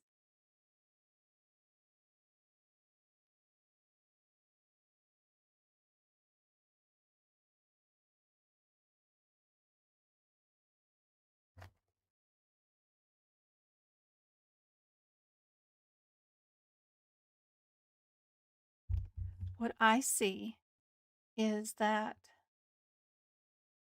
starts off the same code. I see that 2 answers have a 45 and 2 answers have a 46 in it. I can divide my available answers into a 50-50 shot, right? If I can eliminate down to just 2 answers. What's my difference between the 228, 45, and 46? One of them's anterior, right? And it does 2 to 3 vertebrae, where 46 does 4 to 7 vertebrae. How many vertebrae do I have?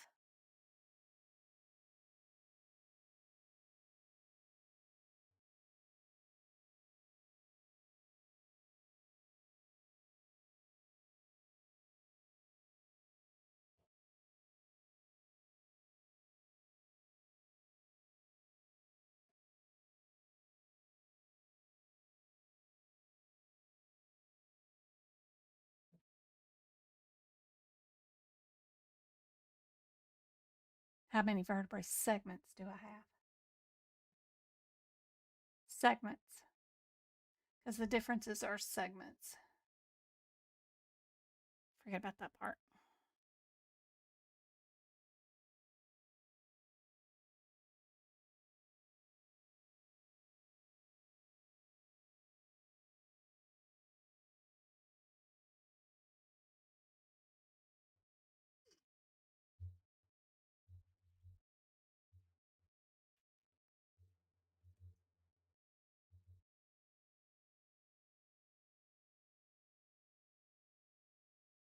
One, two, three, 4, 5, 6. So we know we're going to get rid of 45s. We'll keep just the 46s, right? Get rid of that. So we can get rid of A, and we can get rid of C. And then my difference, right? Are we a 30 or a 31? Is one quick thing that I see. But you could also look at the 54 or the 48. But I would pick one or the other. That's it. I wouldn't go all over the place looking at and verifying the answer is correct.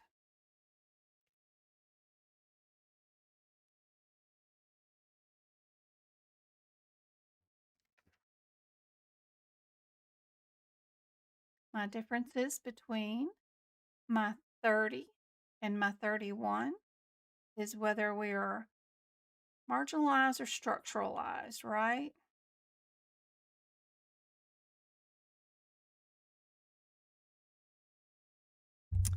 And we have that word right there, which is in my descriptor for number 30.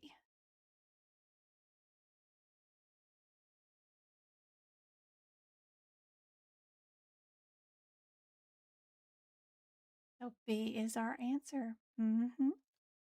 Yep, yep, yep.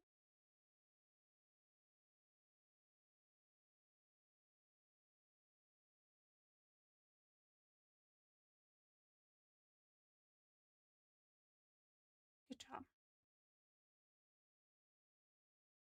All right. How would we do this one really fast? All the modifiers are the same. Not going to worry about that. That's not helpful.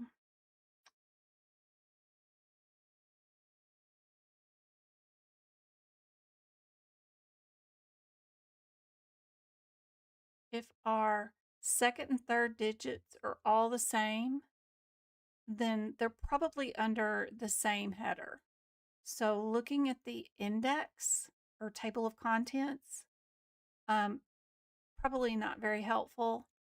They're probably all in a row, right?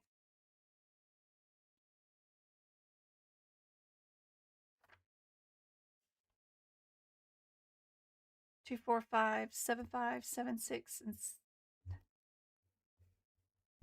7, 7 are all in a row right here, right? Our 7, 5 is an open procedure. 7, 6 is closed. Our 4, 5, 7, 7 is also closed. And our 2, 4, 5, 6, 5 over here is also a closed procedure.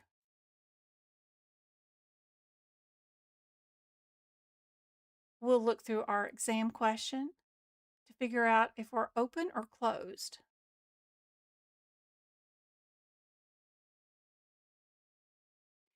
When they say they reduced something, that just means that they manipulated it, popped it back into place. I don't see any suture material, any scalpels mentioned.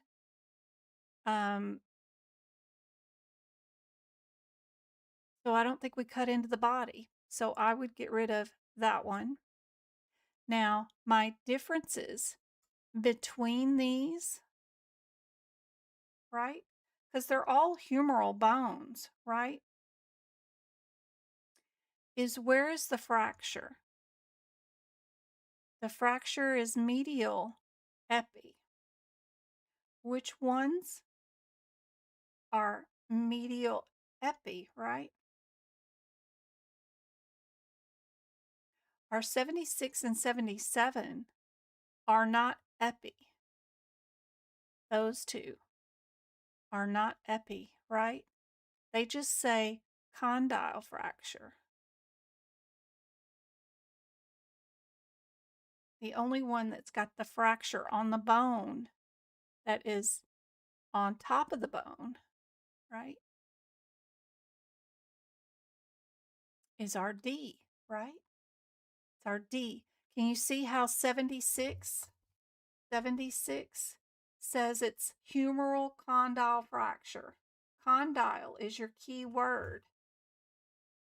If you look at 65, you have to look at its mama, which is 60, that says it's humeral epicondyle.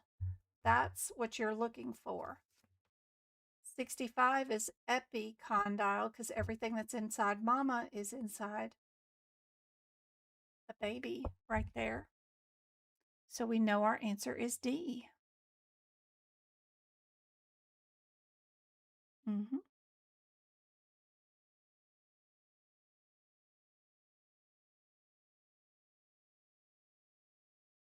Good job. Good job. Ooh, let me shrink this. Let's see. We'll go. There we go. All right. What can I do to do this exam question easier, faster?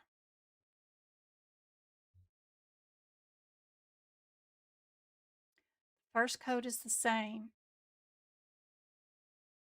Two of our answers are 55 and two of them are 56.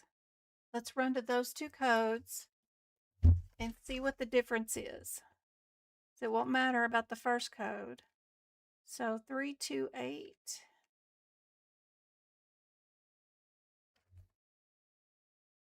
55 and 56. What is my differences between these two? Unilateral or bilateral? Did we do anything in our exam question unilaterally?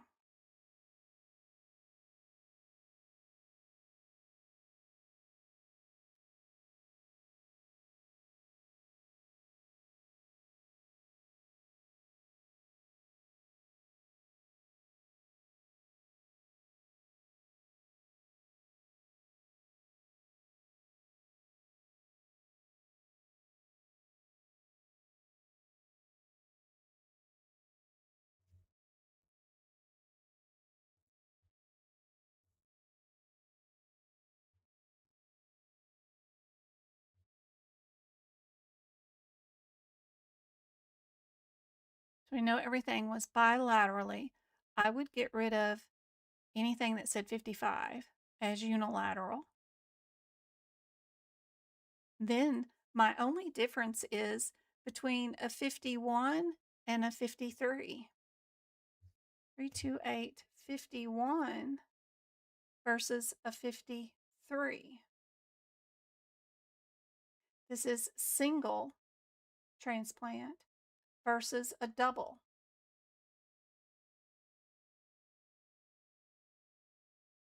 Single or double.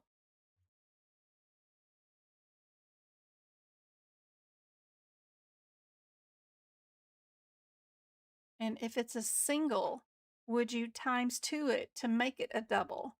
No, that's a coding irregularity. You would not do that because we have a code which does double without timesing it. Plus, 51 is not an add-on code. It does not have that plus symbol in front of it, so you cannot times it. Another thing that you can pick up on that will help you during the exam, you can only times the ones that have the word each in them. Camera. So you see the available answers. There we go.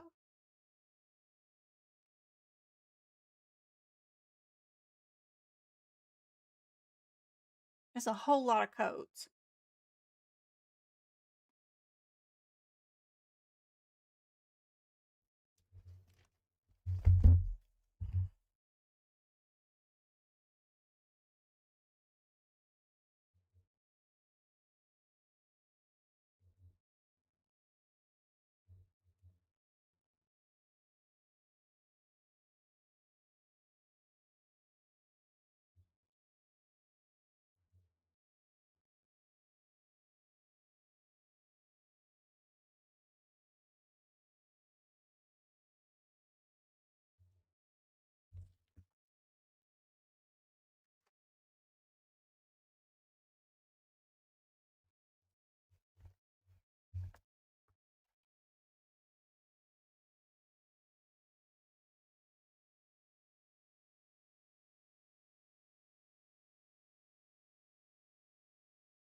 It's just me. I'm just sitting here waiting on you guys to answer the question. It shouldn't be too frozen.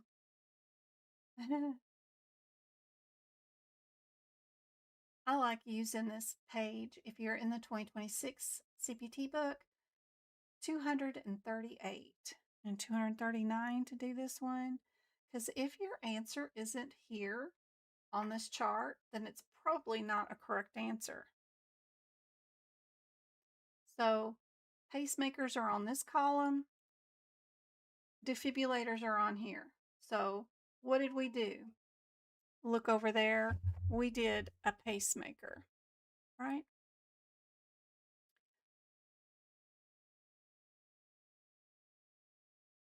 So is there a way to code an 07 and an 06 together underneath pacemaker? Does that even happen, right? Is that an available answer? What about an 02 and a 33? There's the 33, but it doesn't have the 02 with it.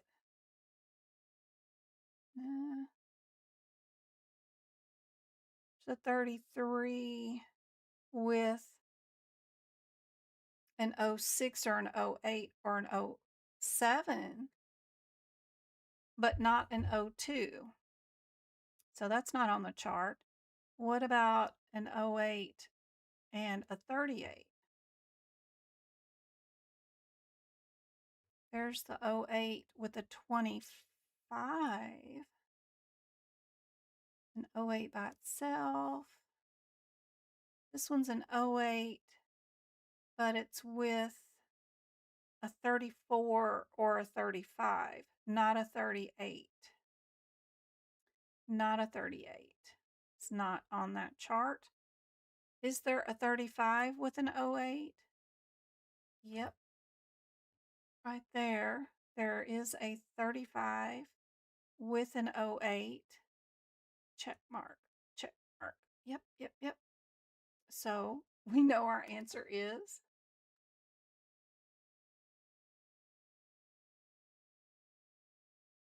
Did you find it, Lindsay? 248. Okay.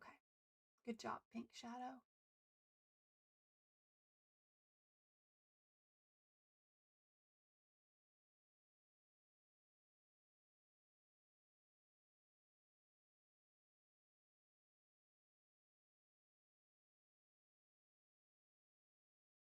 Yep. I think, where's my another yearbook? 24.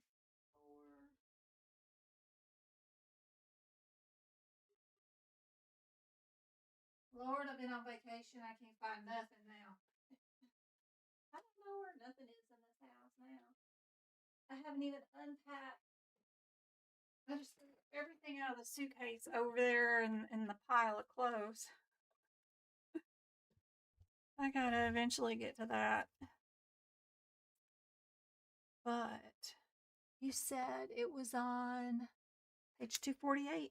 Okay, 248.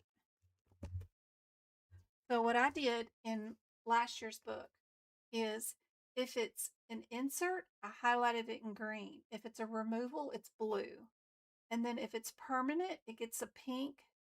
And then if it's multiple, it got blue. If it's single, it got orange. If it's dual, it got purple. Just so it's color coded for me. I like the color codes. That way I can just come in here and see, is this initial implant or is it a removal?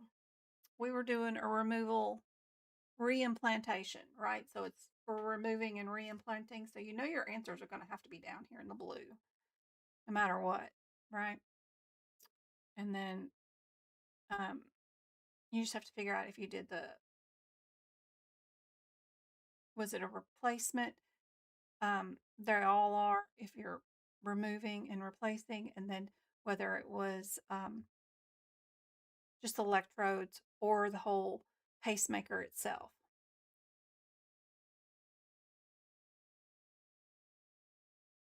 But always fine. Just figure out if you're a pacemaker or defibrillator, and then if the answer's not here on this chart, then it can't be a correct answer. I like doing that. It's better than reading that stupid example because it gets crazy. All right, where am I at on this? Right here. There we go. But you can see I only looked up one word in this case, and it was just pacemaker. And then I just went and seen if any of these were on the chart together, and only D was on that chart. Yep. And there is the rationale if you want it, and then why each answer is wrong. you guys can look at that kind of stuff later. All right. Remember, on the exam, they love to say which statement is false. So be careful and think about switching these available questions into something harder that different. The ones that are the true ones, they love asking you which one is incorrect. Because halfway through the available answers, you forget that you're looking for a correct answer or incorrect answer. You're looking for a correct, I don't know. Your brain gets scrambled when you're looking for something that's not true. But this one's true. So it'll be a little bit easier. Thanks, Britt. Facebook. Did you find the chart, Elisa?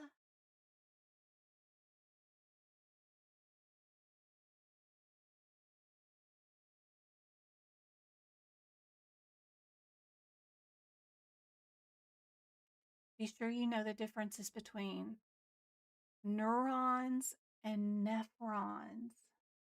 One's in the kidneys, one's in the brain. Hint, hint. Another example of what's on the exam. And I do have a list of some extra stuff that you guys can look up at the end of this workshop of just predictions that I think you will see. So that'll be coming up too. Later on.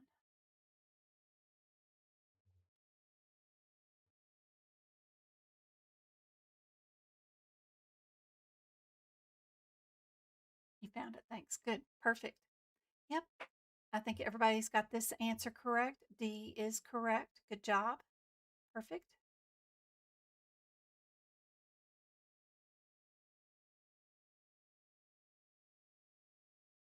So when I look at this one, I see that my second and third codes are all the same. So I don't think the table of contents in the front of the book is going to help, right, of this code set. So I'm just going to run the first code in numerical order, which would be answer B, and see what's going on with that particular code. Is what I would do. 44.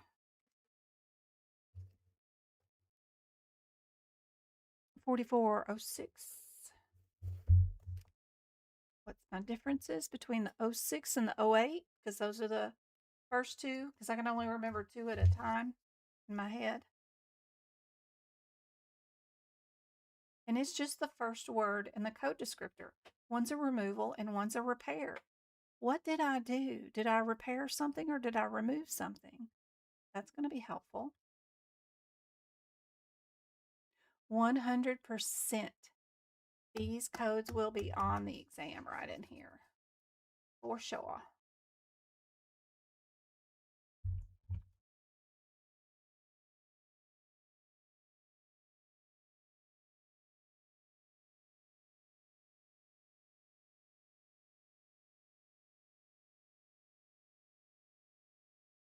Nicole says we're A. We are A. We are doing a repair of a multi-component inflatable prosthetic. Multi-component inflatable prosthetic. But that says it's a repair.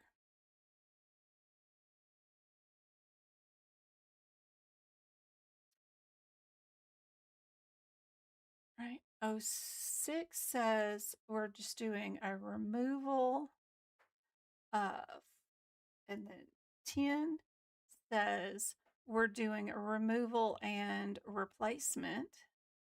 And then 11 says we're doing a removal and a replacement. What did we do? We removed and we implanted. Does number 8 and number 6 include removal and replacement? 08 is only a removal. That's it. It does not replace.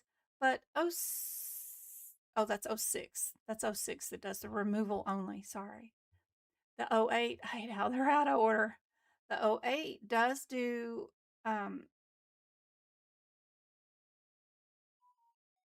yeah, it also is just the removal, right? Yeah, 08 is just a removal. So that was right. It's just a removal. Yep. But the two that are remove and replace are these two. Plus, they're numerically super close together. They're only one number apart, where these are two numbers apart. Process of elimination would get me down to these two anyway. And then I just pick the cheapest one, which is C. But if I wanted to look and see what my differences are, 11 includes irrigation. Did I do any irrigation? No. So it's still C.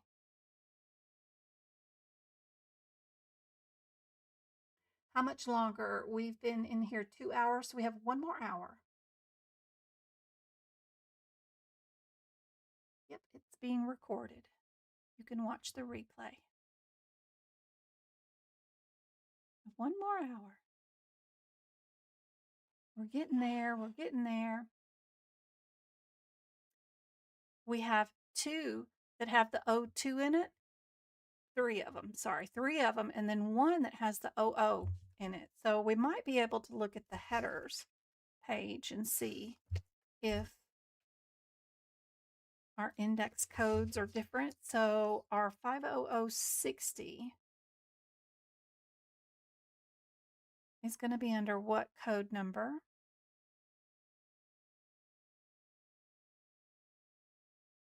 We're going to be under incision if our answer is C.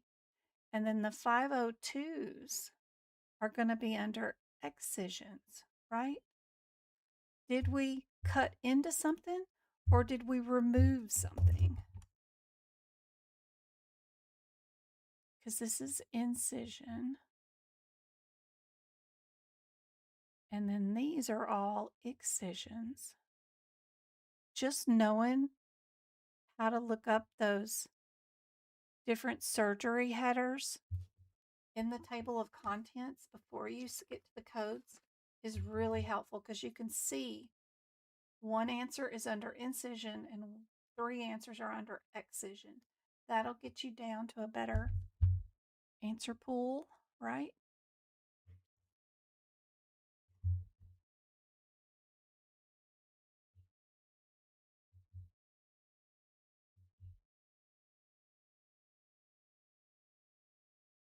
So we can get rid of C.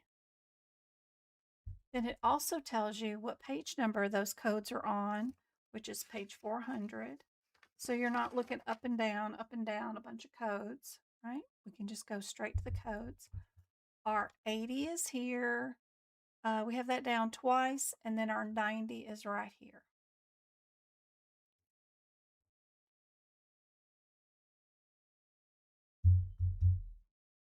Our differences between those, right? Are we peri-neph of a cyst, or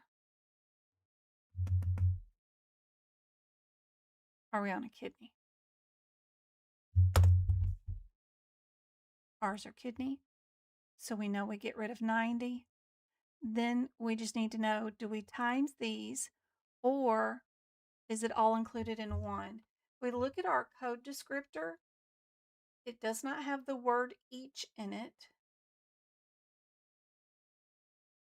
And it has the word cyst, and it has those little brackets with the S in it. Then that means to us that no matter how many we have, it's plural. It's not singular. It's not one cyst like the 90 is, but it is plural. That means however many we have, we get to remove that many. It's all included. Yep. So D is our answer. And it tells us that in the beginning of the book, and how to use the book when it describes the differences between codes.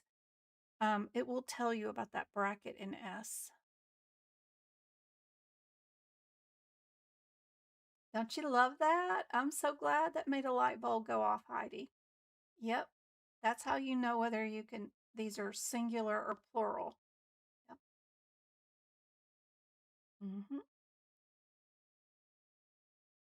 And a lot of the CPC exam is just this difference. They want to know, do you know which ones you can times and which ones you don't? Yep.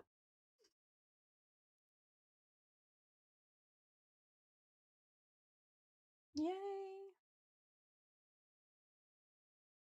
Let's give away some YouTube memberships for that light bulb going off. That's awesome. Let me send YouTube some money. And it will pick some winners. You'll get access to 30 days unlimited YouTube membership that has courses, podcasts, workshops, and all of our replay duck classes and all of my book prep videos all included. So we got Yin, Ladybug, Shelby, Dawn, Vanessa. Yay! Congrats, guys. I hope that helps out.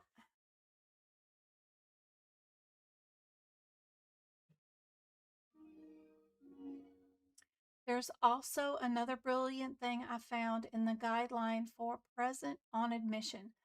Tell me more, Amy. Tell me more.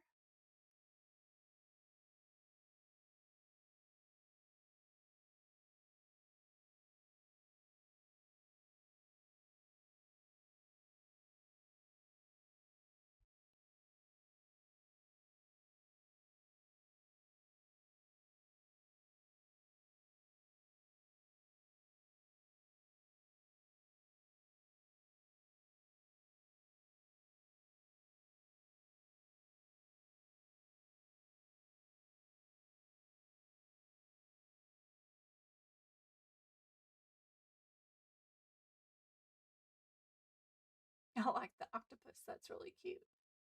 What do you guys think? Yep, it's strep.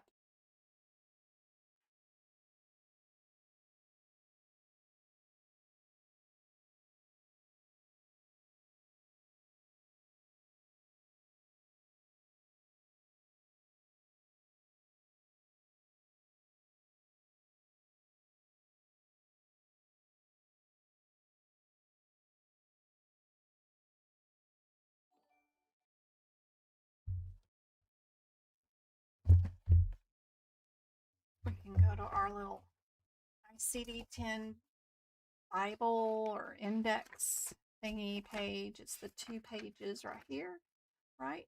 We are code specific, so we'll start out with C and we'll look for strep is D. D tells us to go to G8. You go to G8 and we'll have it right here. It'll tell us what we got to do.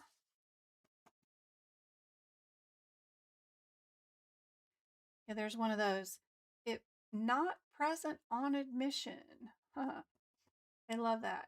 When it is, when it isn't, that kind of stuff. Yeah. Indeed. B is our answer. Good job.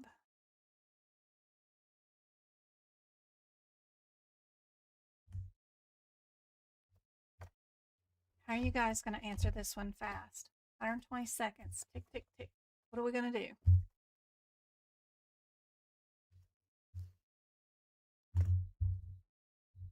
I see that 2 of our answers are 37, right? Pretty cool. 3 of them are 31.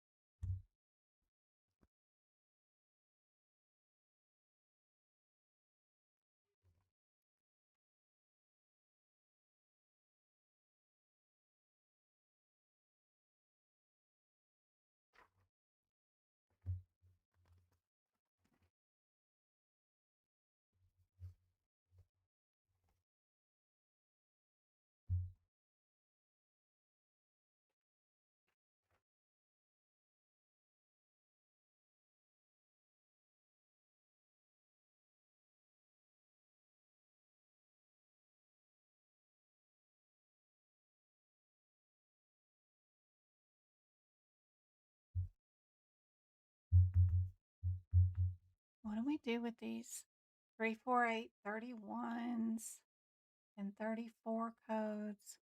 What's going on with these suckers?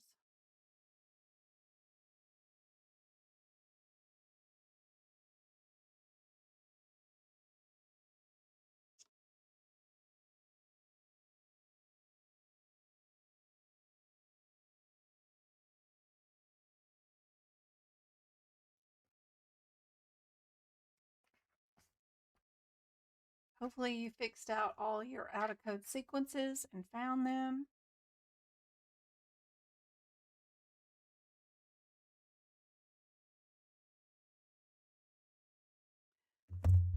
The answer B has a plus symbol in front of it, right? And knowing that anything with a plus symbol cannot be the first code that you code that day is really helpful, because then you can just eliminate that right out the bat, because you know that's got a plus symbol in front of it. Then we can go back to our 31. It's on every single answer, so we don't even have to worry about that. What's our differences between the 72, 37, or 32?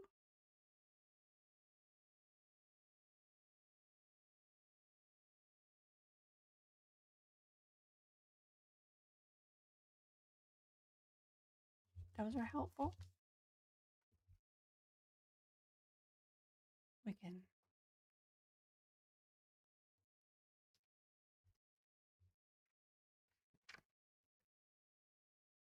I love these codes because they've got whether you can use the microscope with them or not is really helpful too. Are we sympathetic nerves? Yeah.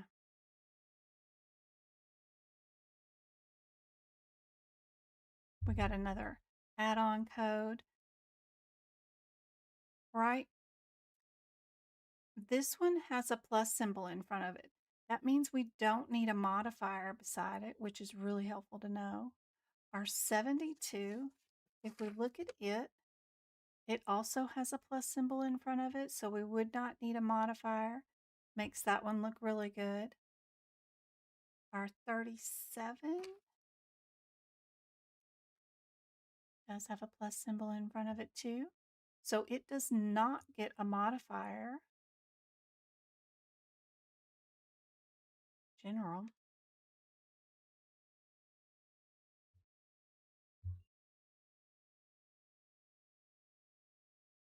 Knowing that, we can get rid of that one too.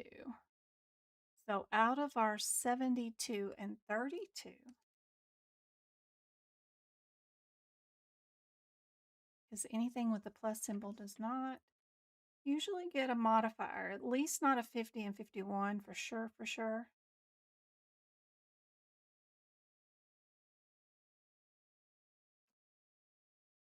32 is digital, right? 72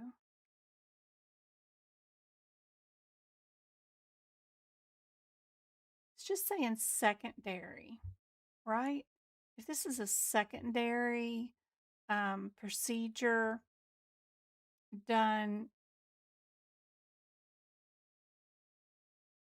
after a previous surgery, then we might be a 72, but this looks like they injured it and we're fixing it. It doesn't look like anything was delayed or a secondary surgery of any sort, right?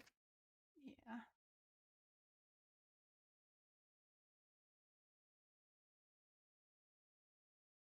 Why does it not B? So 34 and 37.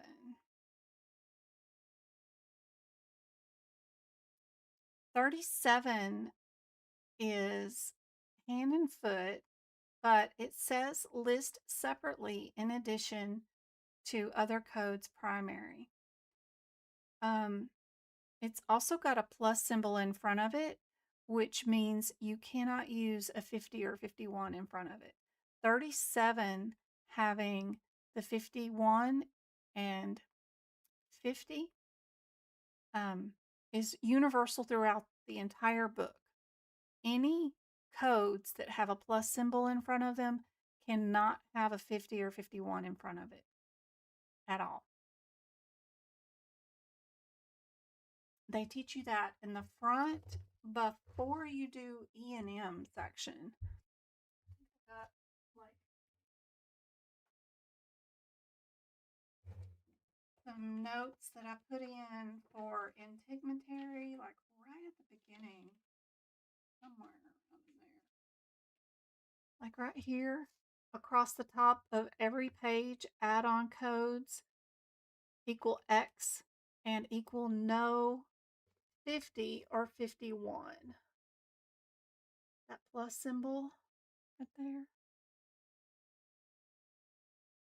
Put that across every section, across most of the book, and you can also add it to the codes that have the plus symbol in front of them.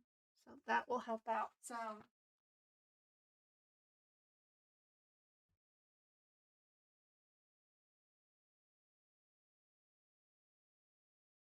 And then 4831. Yep.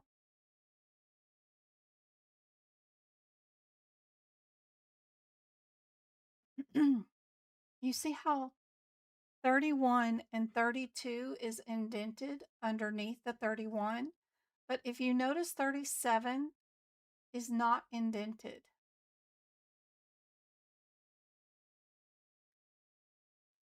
You can only use it in conjunction with 34 through 36.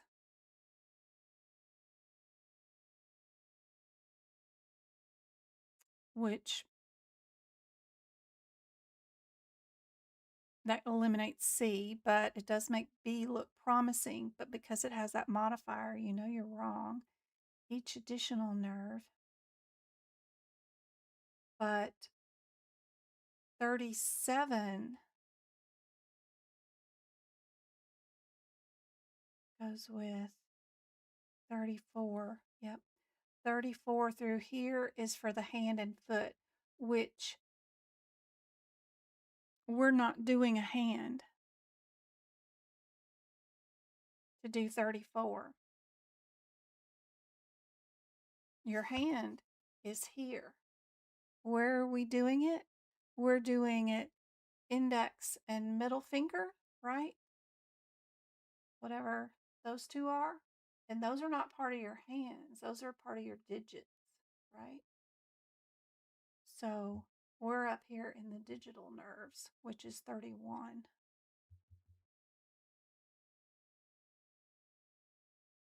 Your hand is different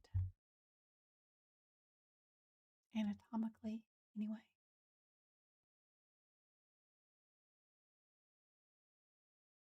That help?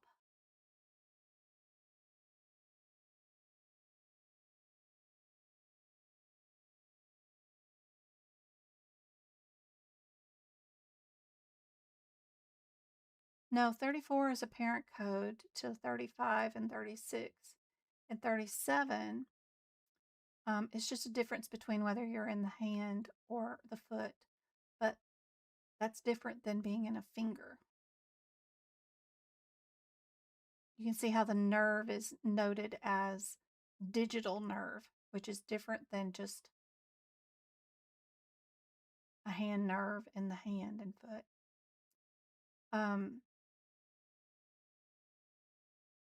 Yep.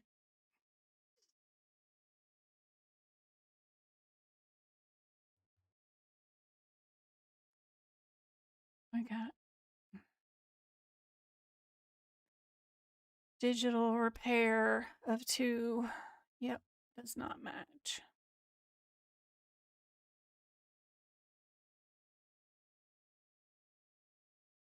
Digital for fingers.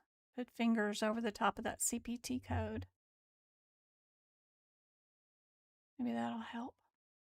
All right. Radiology. We getting closer to the end. Radiology, lab path, medicine, and probably some more E&M questions.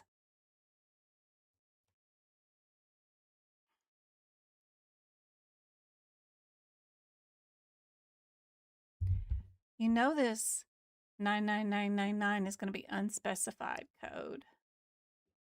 So I would look up the 794 code first and see what we got going on. 794.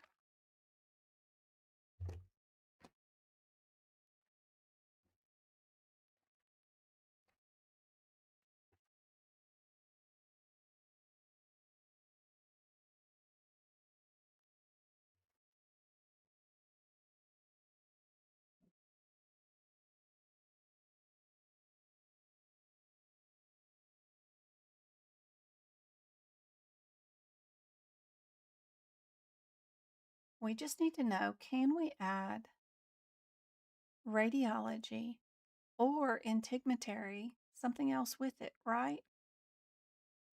And sometimes going to the code and looking at the descriptor is helpful. You can see if there's any parentheticals, anything you need to know about. The guidelines to it is right here. It's a small paragraph, so it's not a lot to read through, right? And what does it say?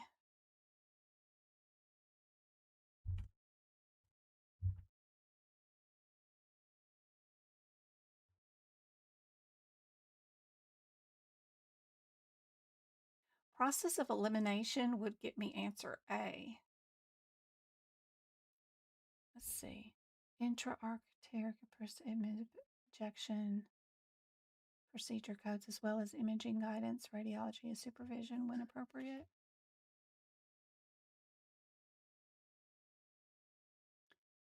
It doesn't say it's included. It says also use the appropriate injection or procedure codes as well as imaging and radiology supervision and interpretation when appropriate. It doesn't say it's included. It says to use the appropriate codes. So that's cool. It's written differently than it normally is. It's a little different. Doesn't seem, it seems a little funny, but a lot of times it automatically includes it and you don't see it written very often to use an additional code written that way. So it's kind of funny. Very interesting set of guidelines. So if we're supposed to use a code for radiology, we did use fluoroscope. I know I'm going to need a radiology code. Well, the only answer that has the correct code with radiology in it, because C is not the right code, right, is just D, even if I didn't do anything else.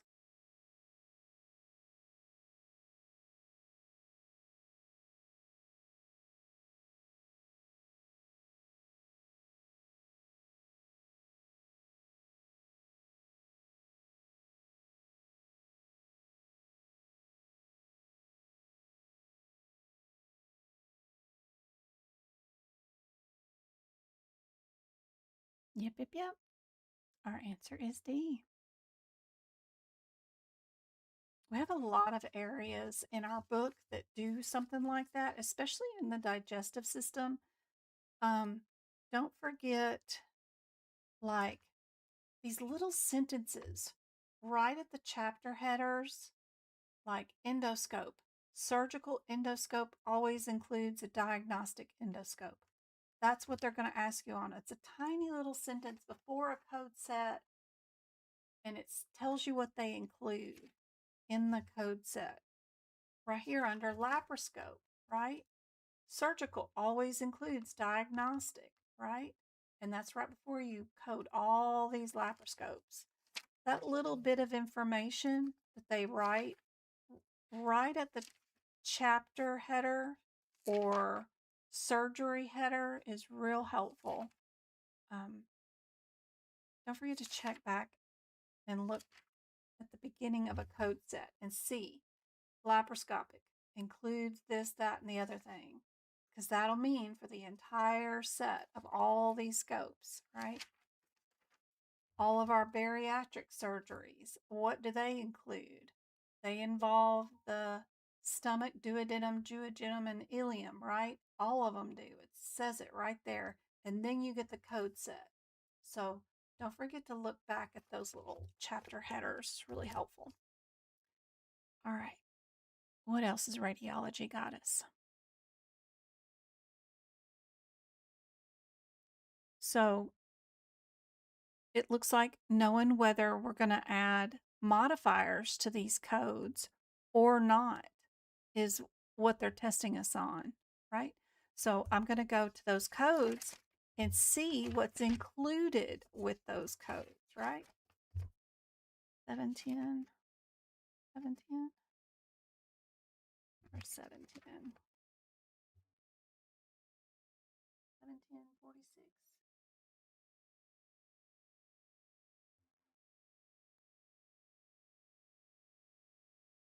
What's included?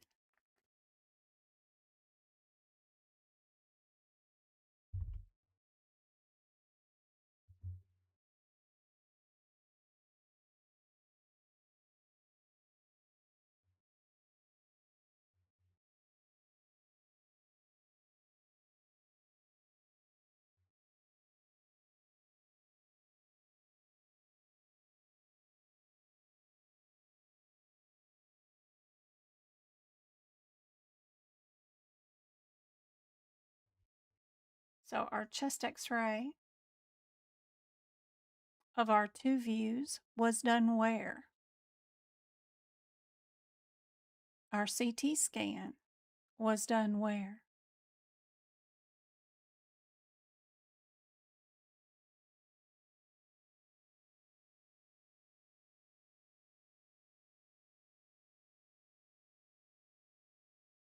Do I see a correct answer yet?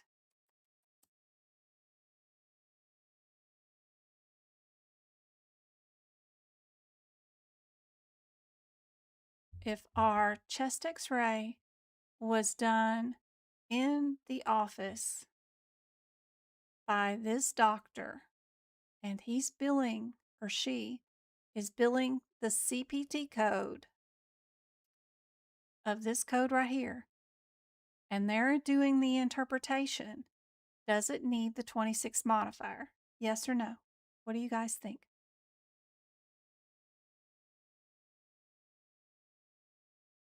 This doctor has his own x-ray machine, and they are doing this chest x-ray, and they are doing the interpretation, and they're billing this code.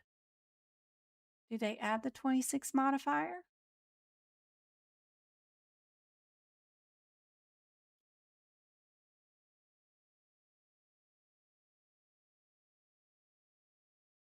No, you don't add it because it's already included, right? You only add or interpreting something if it was done outside your business. If you're billing for that code, then it comes with providing a report with it, right? You did it. You're shooting it. You're billing a code for it. Then you get everything that's included. You only add a modifier when you need to divide up the payment between two entities. And we're not doing that for the chest x-ray. So I can get rid of C and A because the chest x-ray was done by this doctor and they own the machine and they have their own equipment there. Now, the CT scan was done outside, but this doctor interprets it. That's where you're going to get the modifier, right? That doctor is interpreting somebody else's shot x-ray that they didn't do in their office. Then they get to put a modifier on the end of it, right? Because they're going to get paid a little bit for interpreting it, right? The other place gets payment for shooting the film. So we get rid of those that don't have the 26 modifier on the CT. So that tells you which answer is correct. No interpretation, paid separately because it was shot and done at the same facility for the chest x-ray. but the CT was done somewhere else, but interpretation done here. So now we needed the modifier on that one. You got it? Hope that's helpful. Yeah, you only add a modifier if you're splitting up the payment. Yep. You're welcome.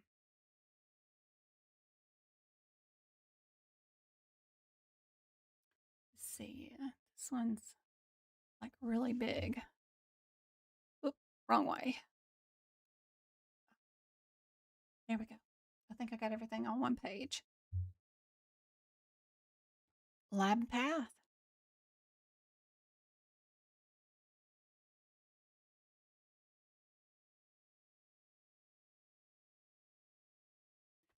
Guaranteed these codes will be on your exam.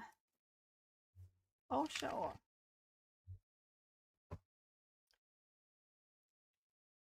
So you kind of have to do like a word search for these, right? What did we remove?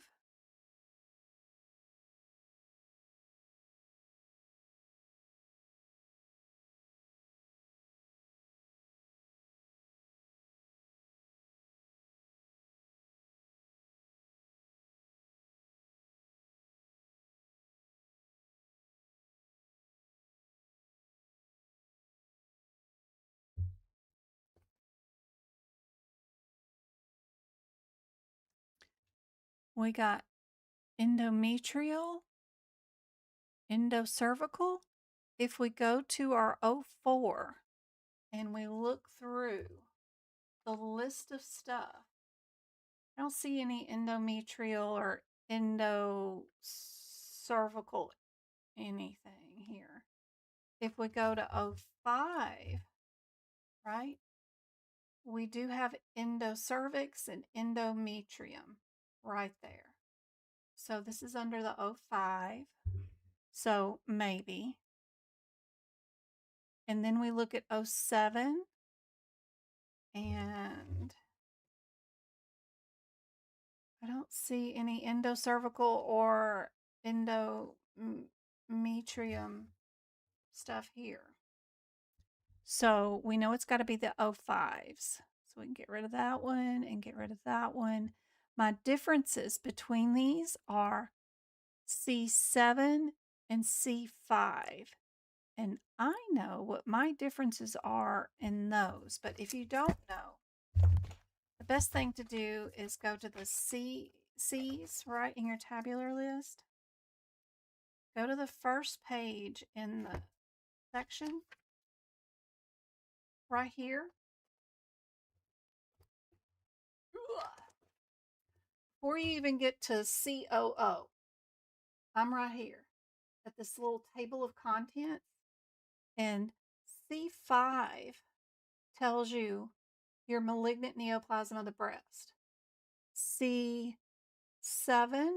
says your, and it's C79, 79 is down here, is secondary cancer, right?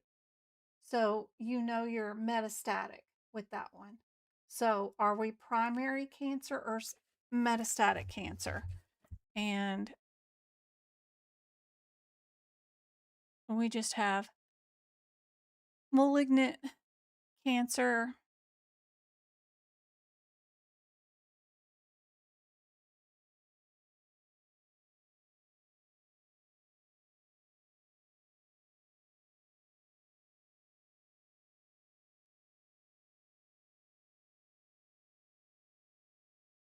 And we do have a secondary malignant endocervical cancer.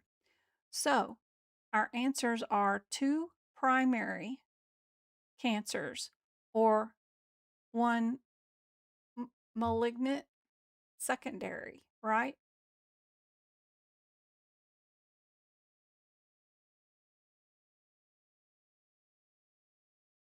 The only answer with any kind of secondary in it is going to be B. It's just how I like to do it without having to go to the individual codes and look them up. Got anything that's secondary. most definitely going to be like that one. You struggle with path. The first thing to do with these a lot of times is look at your available answers. If by chance you have an 88,301,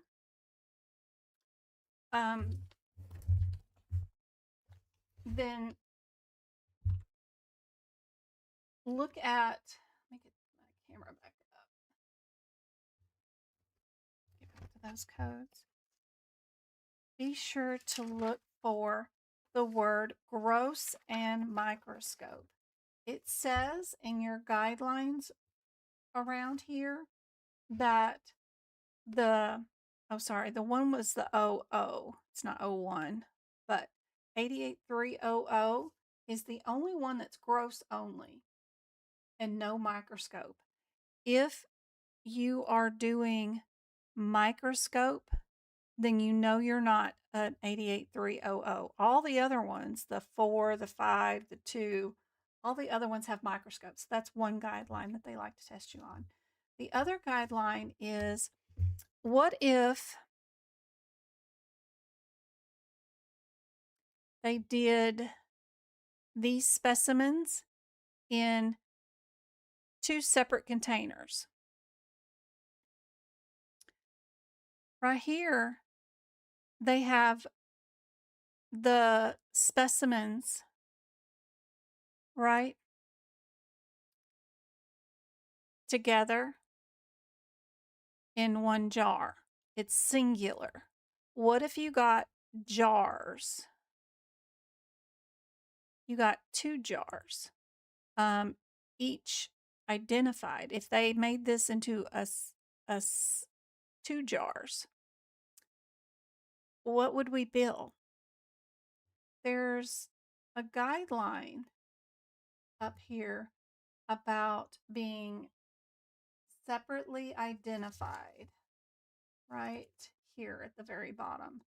If they are separately identified and in their own individual container, then you get to times all of these codes.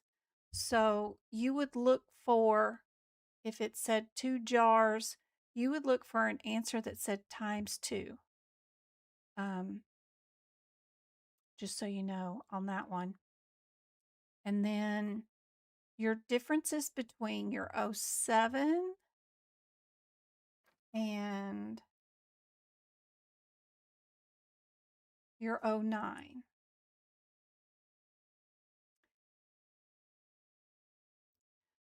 '07 is craniotomy. If you ever see the word craniotomy, your answer is going to be 07. Just pick that and go on with your day. If your answer says anything with a resection and it was OMA, then your answer is 09. If you look at 09 and we look at the small intestines, the small intestines is also under 07. Small incisions resection, right? We've got small intestines resection. Under 09, you've got small intestines resection. But one of them, the 07, says other than tumor. 09 says for tumor. A lot of things over here will say for tumor in 09 when 07 says other than tumor. So anything that says cancer or carcinoma or anything like that, when it's a resection, this particular example is just biopsies. So it's not cutting out her cervix or something. So biopsies would not be under resections. But if we're removing a small intestine, it could be 07 or 09. It depends on the diagnosis of the day. Was there cancer or was there just a blockage, right? So anything cancer is 09, anything not is 07. And if you're looking for diseases like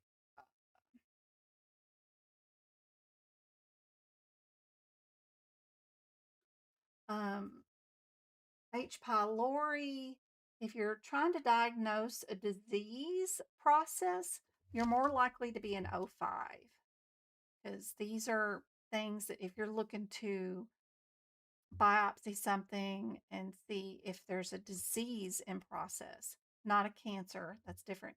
But H. pylori is a really good one. You'll be an O5. I don't know. Hopefully that helps some.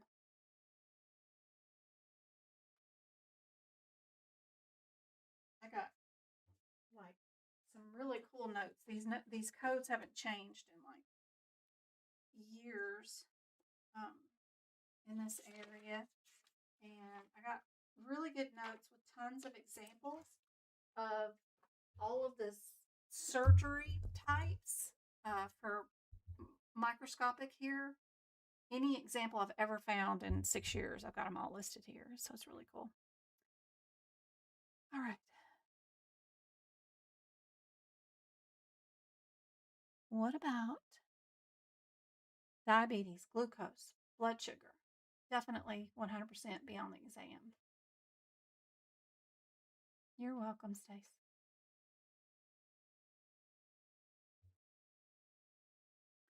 Are you a 47 or a 48? Super easy.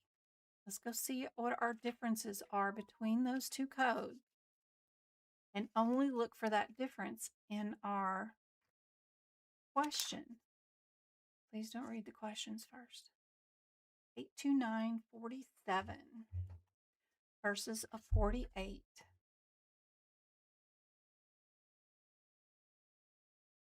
One says accept reagent strip, and the other one says reagent strip.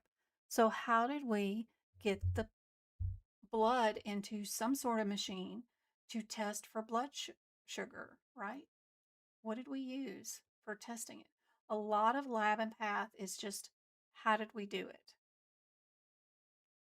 Not really the specimen that we drew. Are we doing a reagent strip? Are we doing an enzyme test? Are we doing a nuclear test? Those kinds of things. Also, there's some modifiers over here. What is our lab and path modifier? Is it 76 or is it 91? Right? 76 says repeat procedure by the same physician, and then 91 says repeat clinical diagnostic laboratory test. So looking to see the modifier can help you eliminate some answers right away.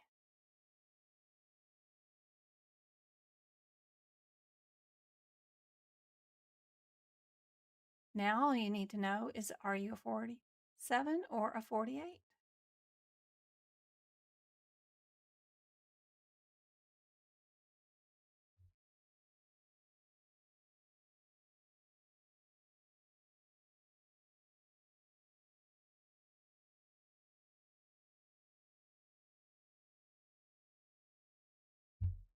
We got reagent strip right there. So easy peasy, right? See, with our reagent strip. Good job. Good job. Perfect. All right. What about this one? If our answer has 2 zeros, then you know it's one of those panels in the very front of Lab and Path, the organ and disease oriented panels. They all have the 00 in the second and third digits. 2 pages of them right there. So that's easy, cool to remember.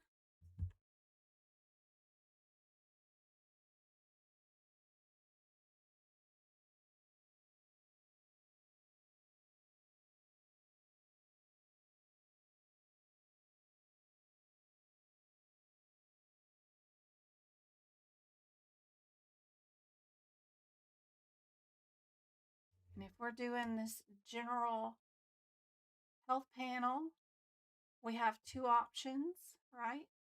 The first top part or the bottom part. So it has an or in between.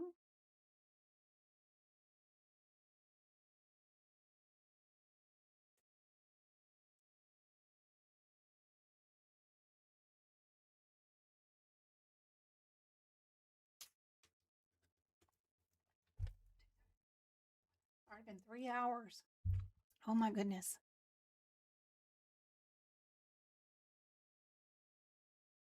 Yeah. Anytime you see the words all the test except, or does the testing does include this with that, but you've got the word except in it, you know you're going to pick a bunch of codes. Yeah. Very good. Good job. Another quick E&M code. We only have 1, 2, 3, 4 more questions, and then we're done. And then I've got that little 1-page. By the way, go look up this stuff because I think this might be on your exam. Little sheet. We're almost there.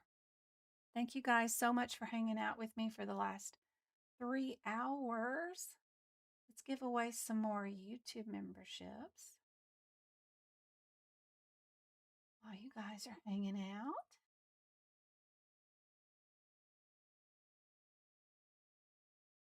Some of you guys, I hope, are going to be in my new CPC or CPMA course.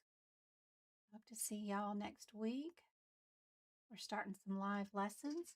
We got Pink, Sky, Normal, and Valerie. Congrats, guys. I hope that helps out a whole bunch.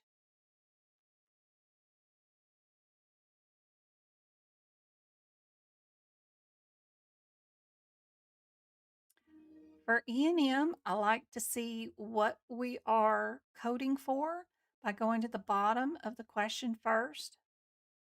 If we're only coding for the complexity of the problems that are addressed, then I know I'm not dealing with risk or data. So where would hypertension be?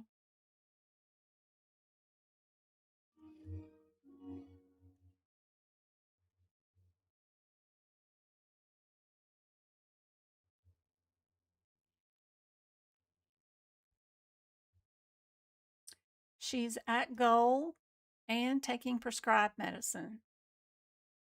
So she's not a problem, right? She's not an uncomplicated injury. She's not a stable acute illness, but she is a chronic illness person, right? Yeah. Hypertension isn't going to go away. Yep.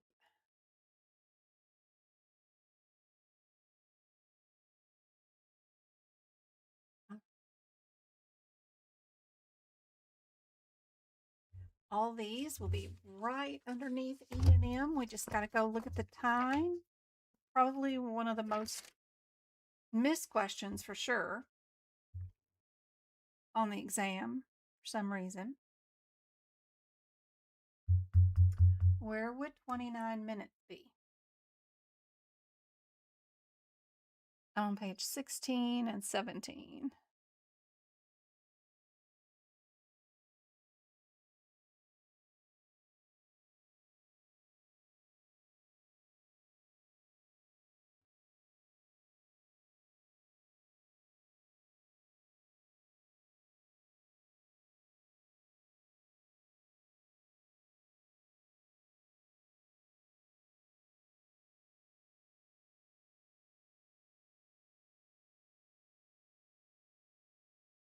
You have to meet or exceed to bill with E&M.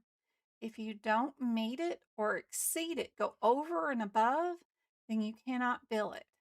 So it's okay if you go over and above for E&M. It's the only section that you can do that with, but yeah, we're going to be B. We didn't make enough time to bill 14, so don't bill it. Immunizations.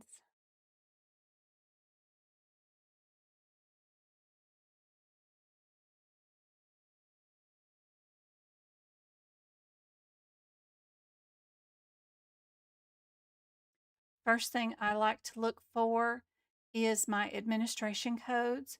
which end in a 70 and 60. The first thing that I like to look for in the exam question is those two code differences. If there was no counseling, then I know my answer would be A. If counseling happened, then I would be one of these guys.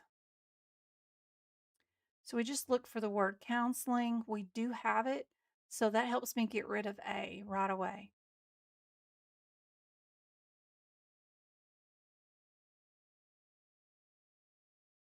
Since we did counseling, then that means we have to bill per component of the vaccine that we gave. We gave MMRV. How many components does that vaccine have in it? It has mumps, measles, rubella, and varicella, which is chickenpox. So it has 4 components. To bill 4 components, you have to have your 60 code for the first component. That only does 1 component. Then you have to have its add-on code, which is the 61, to do the additional components of the vaccine. That means it would be times 3. So I know that C would go out the door. I know that B and D have the components billed correctly. Would I bill 1 CPT code with the administration codes, component codes, or would this vaccine require 2 CPT codes? Is my difference. And since this is singular vaccine, I know this is a combo shot that is all together into 1 CPT code. They do have them separate where it could be 2 codes, but it says singular right there. They would have said 2 vaccines. One of them would have been varicella by itself, and then one of them would have been MMR by itself.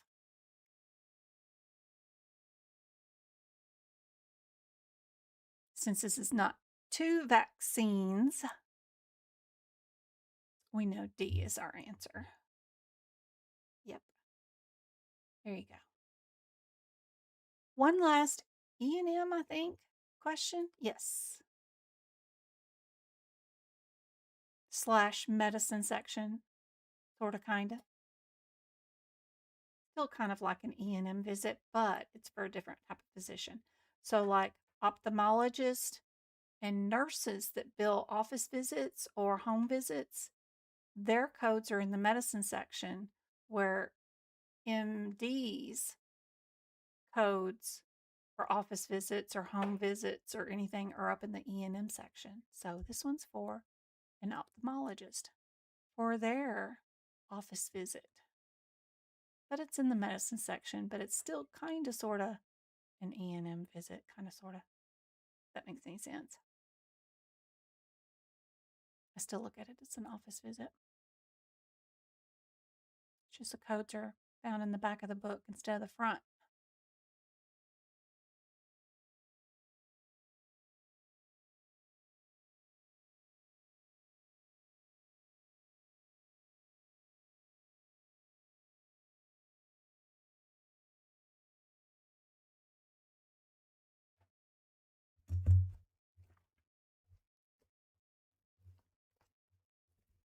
If you ever see anybody billing for a nurse to go to the house, you know it's going to be medicine section, ophthalmologist, medicine section, that kind of stuff. Helpful.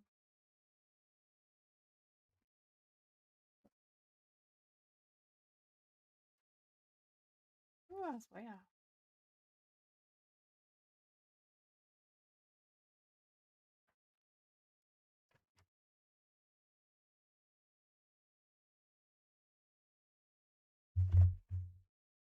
These are under established because this patient was seen 2 years ago. How long do they need between new and established? 3 years, right? And it does have that little guideline up there at the top that you look at the E&M codes in the front of the book to get your guideline between new and established. But yeah, 3 years is your guideline. So we know we're going to bill either a 12 or a 14. They're not the new patient. We can get rid of that one. 14 is for comprehensive.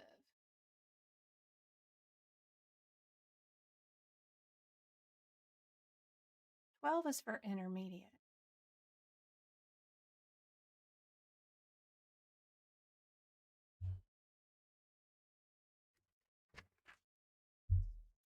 Comprehensive visits and what they include and their definitions are on the prior page. And then what an intermediate office visit includes, definition is right there. So not too far, just got to turn back one and it will define and tell you the differences right there.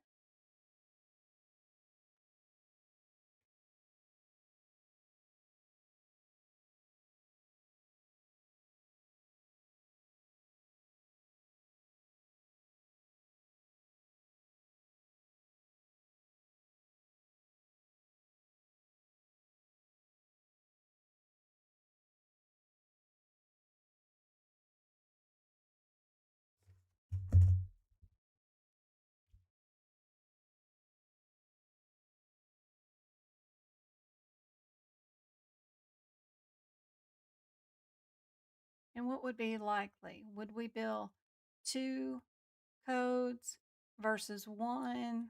What's more likely? The correct answer for AAPC? Usually and always just 1 code. Yeah. They're always trying to push you to bill more than you think you should. Yeah. My little predictions of what I think you will see on your exam: fine needle aspirations, a fracture with debridement, chemical peels, the differences between phalanges, your feet, kleptoplasties, arthroplasties, the contractions in the fingers, of course. What are the 3 areas of the knee, 3 parts of the shoulder, a CSF leak after an MVA, scopes and biopsies, the differences between selective and non-selective, right? If you are non-selective, right, you are here in your first order, you'll see only stuff that's listed under first order, those words. And that's where you stopped and stayed, is in the intercostal or epiphyseal or subclavian. You'll see those words. If you went and were selective, right, then you're going to go second order or third order. You'll see other words like thoro or subscapular or brachial, any of these words that are underneath anything that has branched off and moved into other sections. So knowing the differences between non-selective and selective is helpful. Which body system does the spleen belong to? Endocrine, where is that located? Which one? Or is it immune? Which body system is that part of? The functions of a pacemaker, the definition is in the back of your medicine section. Cabbage, whether you did one versus veins or arteries, and whether you used a lung bypass or not. They'll also call it a cell saver or a lung heart bypass, but if they just put them on a lung heart bypass, it's all the same thing. Duplex or Doppler scans in your radiology, vascular injection procedures, dialysis, freezing blood, storing it, that kind of stuff might be on the exam. Your anesthesia patient status markers are helpful, specifically 3 and 4. 1 disease versus 2 diseases, something like that. osteocancer, bone cancer, and then the differences between NOS and NES. Somebody had asked me something about the guidelines too before we started and how to remember them. Some of the key guidelines that are often on the exam, and all they're wanting to know is if you know where their little tables are. One of the tables that's on G11 is possible to be on the exam. That's this one about it's table IC2C, this guideline about treatment of cancer patients and they get anemia.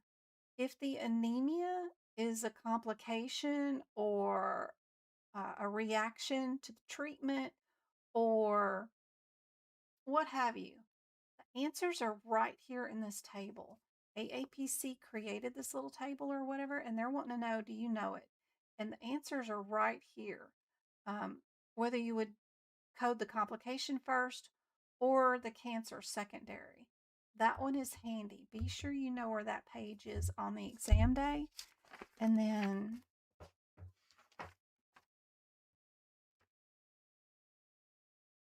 this one on G15 about drug abuse, dependent, or use. That one's often on the exam. You don't code them all. If a patient is addicted to alcohol, opioids, and cannabis, and they have a pattern of using it, abusing it, and dependent of it, you don't code all of them. You just code every one of them being dependent, which one's the highest that they go to. If they only use and abuse it, then they just have abuse of all of those. So that little table is helpful. And then the one about the drugs. G27. This table, IC19E, about adverse effects, poisoning, underdosing, and toxic effect. Those definitions are really helpful. And then which one you code first and which one you code second is always on the exam.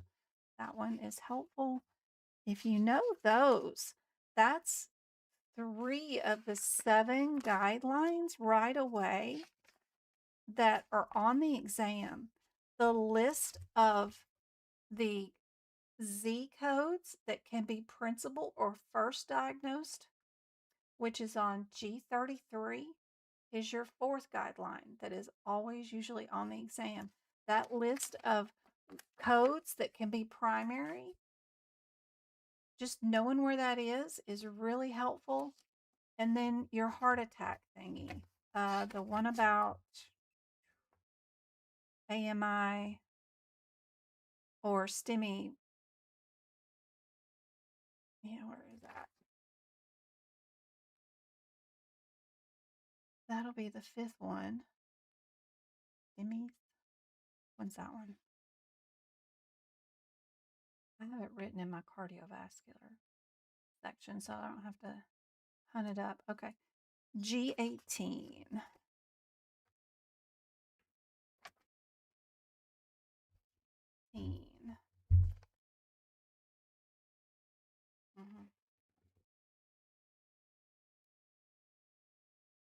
Sequencing your STEMIs, whether they convert or evolve, or if they're AMI. That guideline right there is usually on the exam. And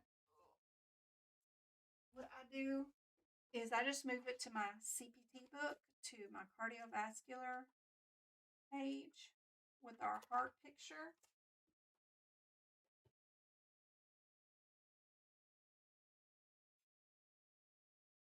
And that is 6 of the 7 guidelines that are usually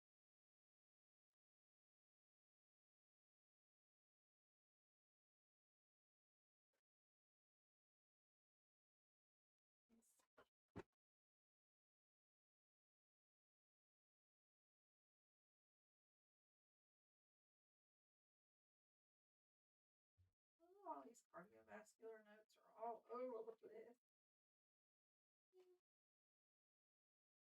I just write it on my heart page, right down here at the bottom. If it's in STEMI or STEMI, it converts and involves, the answer is always STEMI. If it starts out with AMI, your answer is always AMI. So I just write it right down there at the bottom. That way I have to open up my ICD-10 book, and I've got it there right with the cardiovascular pages. But that's 5 of the 7 guidelines they might ask right away. The other one that is sometimes on the exam is the one about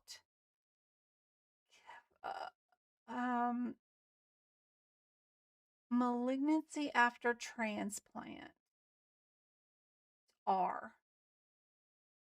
Right here, it's going to be CR on G12. That one is often on the exam. They love it. Where's R? AQRS right here. Right there. That the answer will start out with a T86 and you'll only have one available answer on the exam that starts with that. Everything else is going to start with cancer, a C code. You only have one available answer that starts with a T86, but your answer is supposed to be T86 and that one.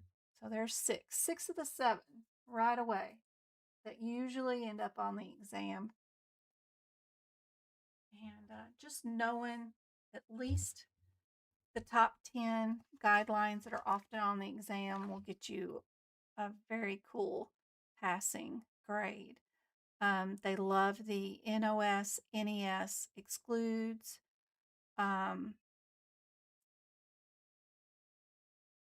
Notes that we already discussed earlier today about the punctuation, right? And what non-essential and essential modifiers are. That one right there on G3. So there's 7 right there. And then the one about dementia with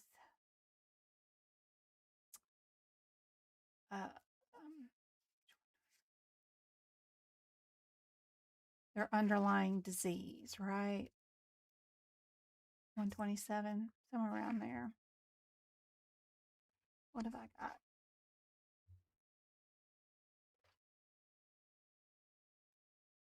Something about dementia.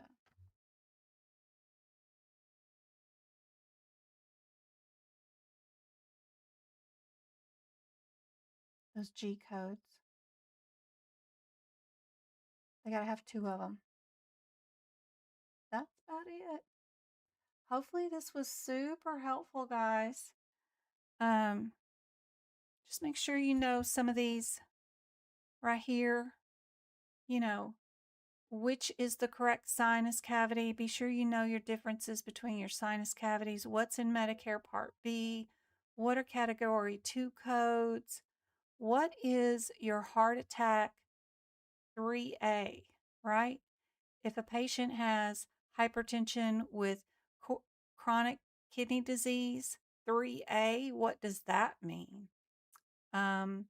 Separate procedures, which is not true about trigger point injections. That could also be on the exam. But a little bit of homework. Hopefully this was helpful. You guys can replay this video as much as you want. I'll leave it live forever. And then we'll do another one in December, totally free. I know you guys were asking about when we're going to start doing duck classes again. Either this Saturday or next Saturday. So either the 2nd or the 9th or something. I don't know. Maybe you guys want them on Friday nights, but it just depends on Travis's and James's cheer schedule and stuff like that coming up. They start back on Tuesday and Wednesday this week. So we'll see. We'll be doing them pretty soon. I made our teaching schedule just on Tuesdays, Wednesdays, and Thursdays so that we have our Fridays and weekends back so that we can do stuff on Fridays and Sundays if we need to, for workshops and boot camps and duck classes. So I hope this was helpful. Um, thank you about the birthday wishes. Thank you, thank you. You had a couple of light bulb moments. That's awesome. That's wonderful. You test on May 28th. Marcy, gotta let me know how many things I said today was on your exam. Would you ever do this for CPMA? I do it in June. Yes, I already have actually. I have under video replays on my website a boot camp for CPMA. The replay is still great. I did the boot camp for a teacher actually who could not pass the CPMA, and so I created it for her, and she took it again after watching that and passed right away. So it's an excellent workshop. Um, it's up for replay if you want to purchase it on my website under video replays, and it's great. Even my notes when I took CPMA are available there too. And I'm fixing to start teaching CPMA course on Wednesday. It is soon. I'm super nervous. You got this. Just don't forget about the table of content right before each of these sections, right? Even your F section right here, F01 is covered by what header? F40 is covered by another header. These little table of contents are great, even in your CPT book, right? Table of contents. You can divide your answers up and know which ones are under what kind of surgery. If you're looking at just the code and just its description, then you might not know that one code set is under a scope and one code set is under ligation. You can check your question to see if you were doing a scope or if you were just electrocuting something. If you're just destroying something, then you know you're under that set and you can pick that set as, and then go to those codes and see which one is different. And then your differences are either unilateral, bilateral, or something fairly simple. You really don't have to do a whole lot of reading the exam questions. Just let the available answers direct you as to what to look for in the question. That's it. You're very welcome. Do you have an anatomy medicine questions? Yeah. Let's see. Get on the internet. Ooh, where's the internet? Open up another window. We go and we go to medical coding by Jen YouTube. Go there. And go there. And let me switch this to, let's chat. Go there. Yeah, if we go to medical coding by Jen, you know this little magnifying glass right there? I don't know if you guys can see it. You go to shorts, you go to live, you go to podcast, you go to playlist, you go to post. That's where a ton of practice questions is. Let me get rid of that video thing. Okay, there we go. Post is where I have all those practice questions. You know, you guys got to go do those practice questions. There's a million of them. But if you keep going to the membership or the store, but right after that is a magnifying glass. Just type in what you're looking for. Process, for process of elimination, right? There's a ton of videos that pop up with just process of elimination. Some of them are even like several hours long. Like this one was an hour and 30 minutes. This is an hour and 51 minutes of nothing but process of elimination. You're looking for medicine section, type in medicine and see what pops up. All my medicine section practice question areas will all come up. If I did it and wrote about it, it'll come up. What was your other one? Anatomy. ANATOMY. Anatomy. and all my anatomy videos will come up. You can search whatever you want on my thing. Even some of my workshops and stuff were all just like cardiovascular, or one of them was even all guidelines, a whole 3 hours of nothing but guideline questions. Some of them I do. See, this one was a workshop where all I did was E&M and anatomy questions. That's what I did for 3 hours. So they're great. Don't worry about what year they are because the codes don't change. The anatomy doesn't change. All these are great. You can search whatever you want and it'll pull them up. But for those that won the memberships today, you guys can go to the playlist now. You can do and go watch all of the workshops. The best thing to do is don't click on the picture. Come down here and click on View Full Playlist for like these workshops. And then you get all of them to come up and you can do them in whatever order you want to do them in. The newest up here, like the most missed concepts, that's 4 hours workshop, or a mock exam that I did, process of elimination, 2 hours and 19 minutes. But you can do them in whatever order, or you can look through the whole set and see like, oh, I want to do just the guideline one that she was talking about. See, that was 3 hours and 39 minutes, all guidelines. Then you could just do that one. But if you click on the pictures, it just automatically throws you into a video in that list, which is a pain. CPT book prep, click on the bottom words that say View Full Playlist. When you do that, you get to sort by, and then do the book prep code by code by whatever section you want to do in. If it's lab and path, go do it. Don't worry about what year it was done in, because codes don't change.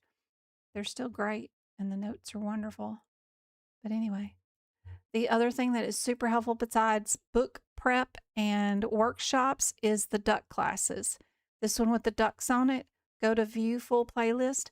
These are 2-hour-long videos of the most missed. You're going to miss these questions no matter what you do. You know all the techniques that Jen teaches you, but there's some questions that are just incredibly difficult.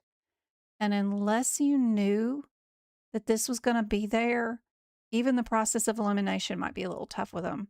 So these duck classes are really cool because they go over the most advanced questions. But don't start here if you're beginning. This is advanced. This is super advanced, but it's cool. Anyway, those duck classes are great. I hope this is helpful. And I appreciate all of you guys. Thank you guys for hanging out with me. You're doing 2 practice tests a day till Friday. Awesome. Best of luck. I hope this is super helpful, and I will end it here so it doesn't go on too long. But I will see you guys again really, really soon.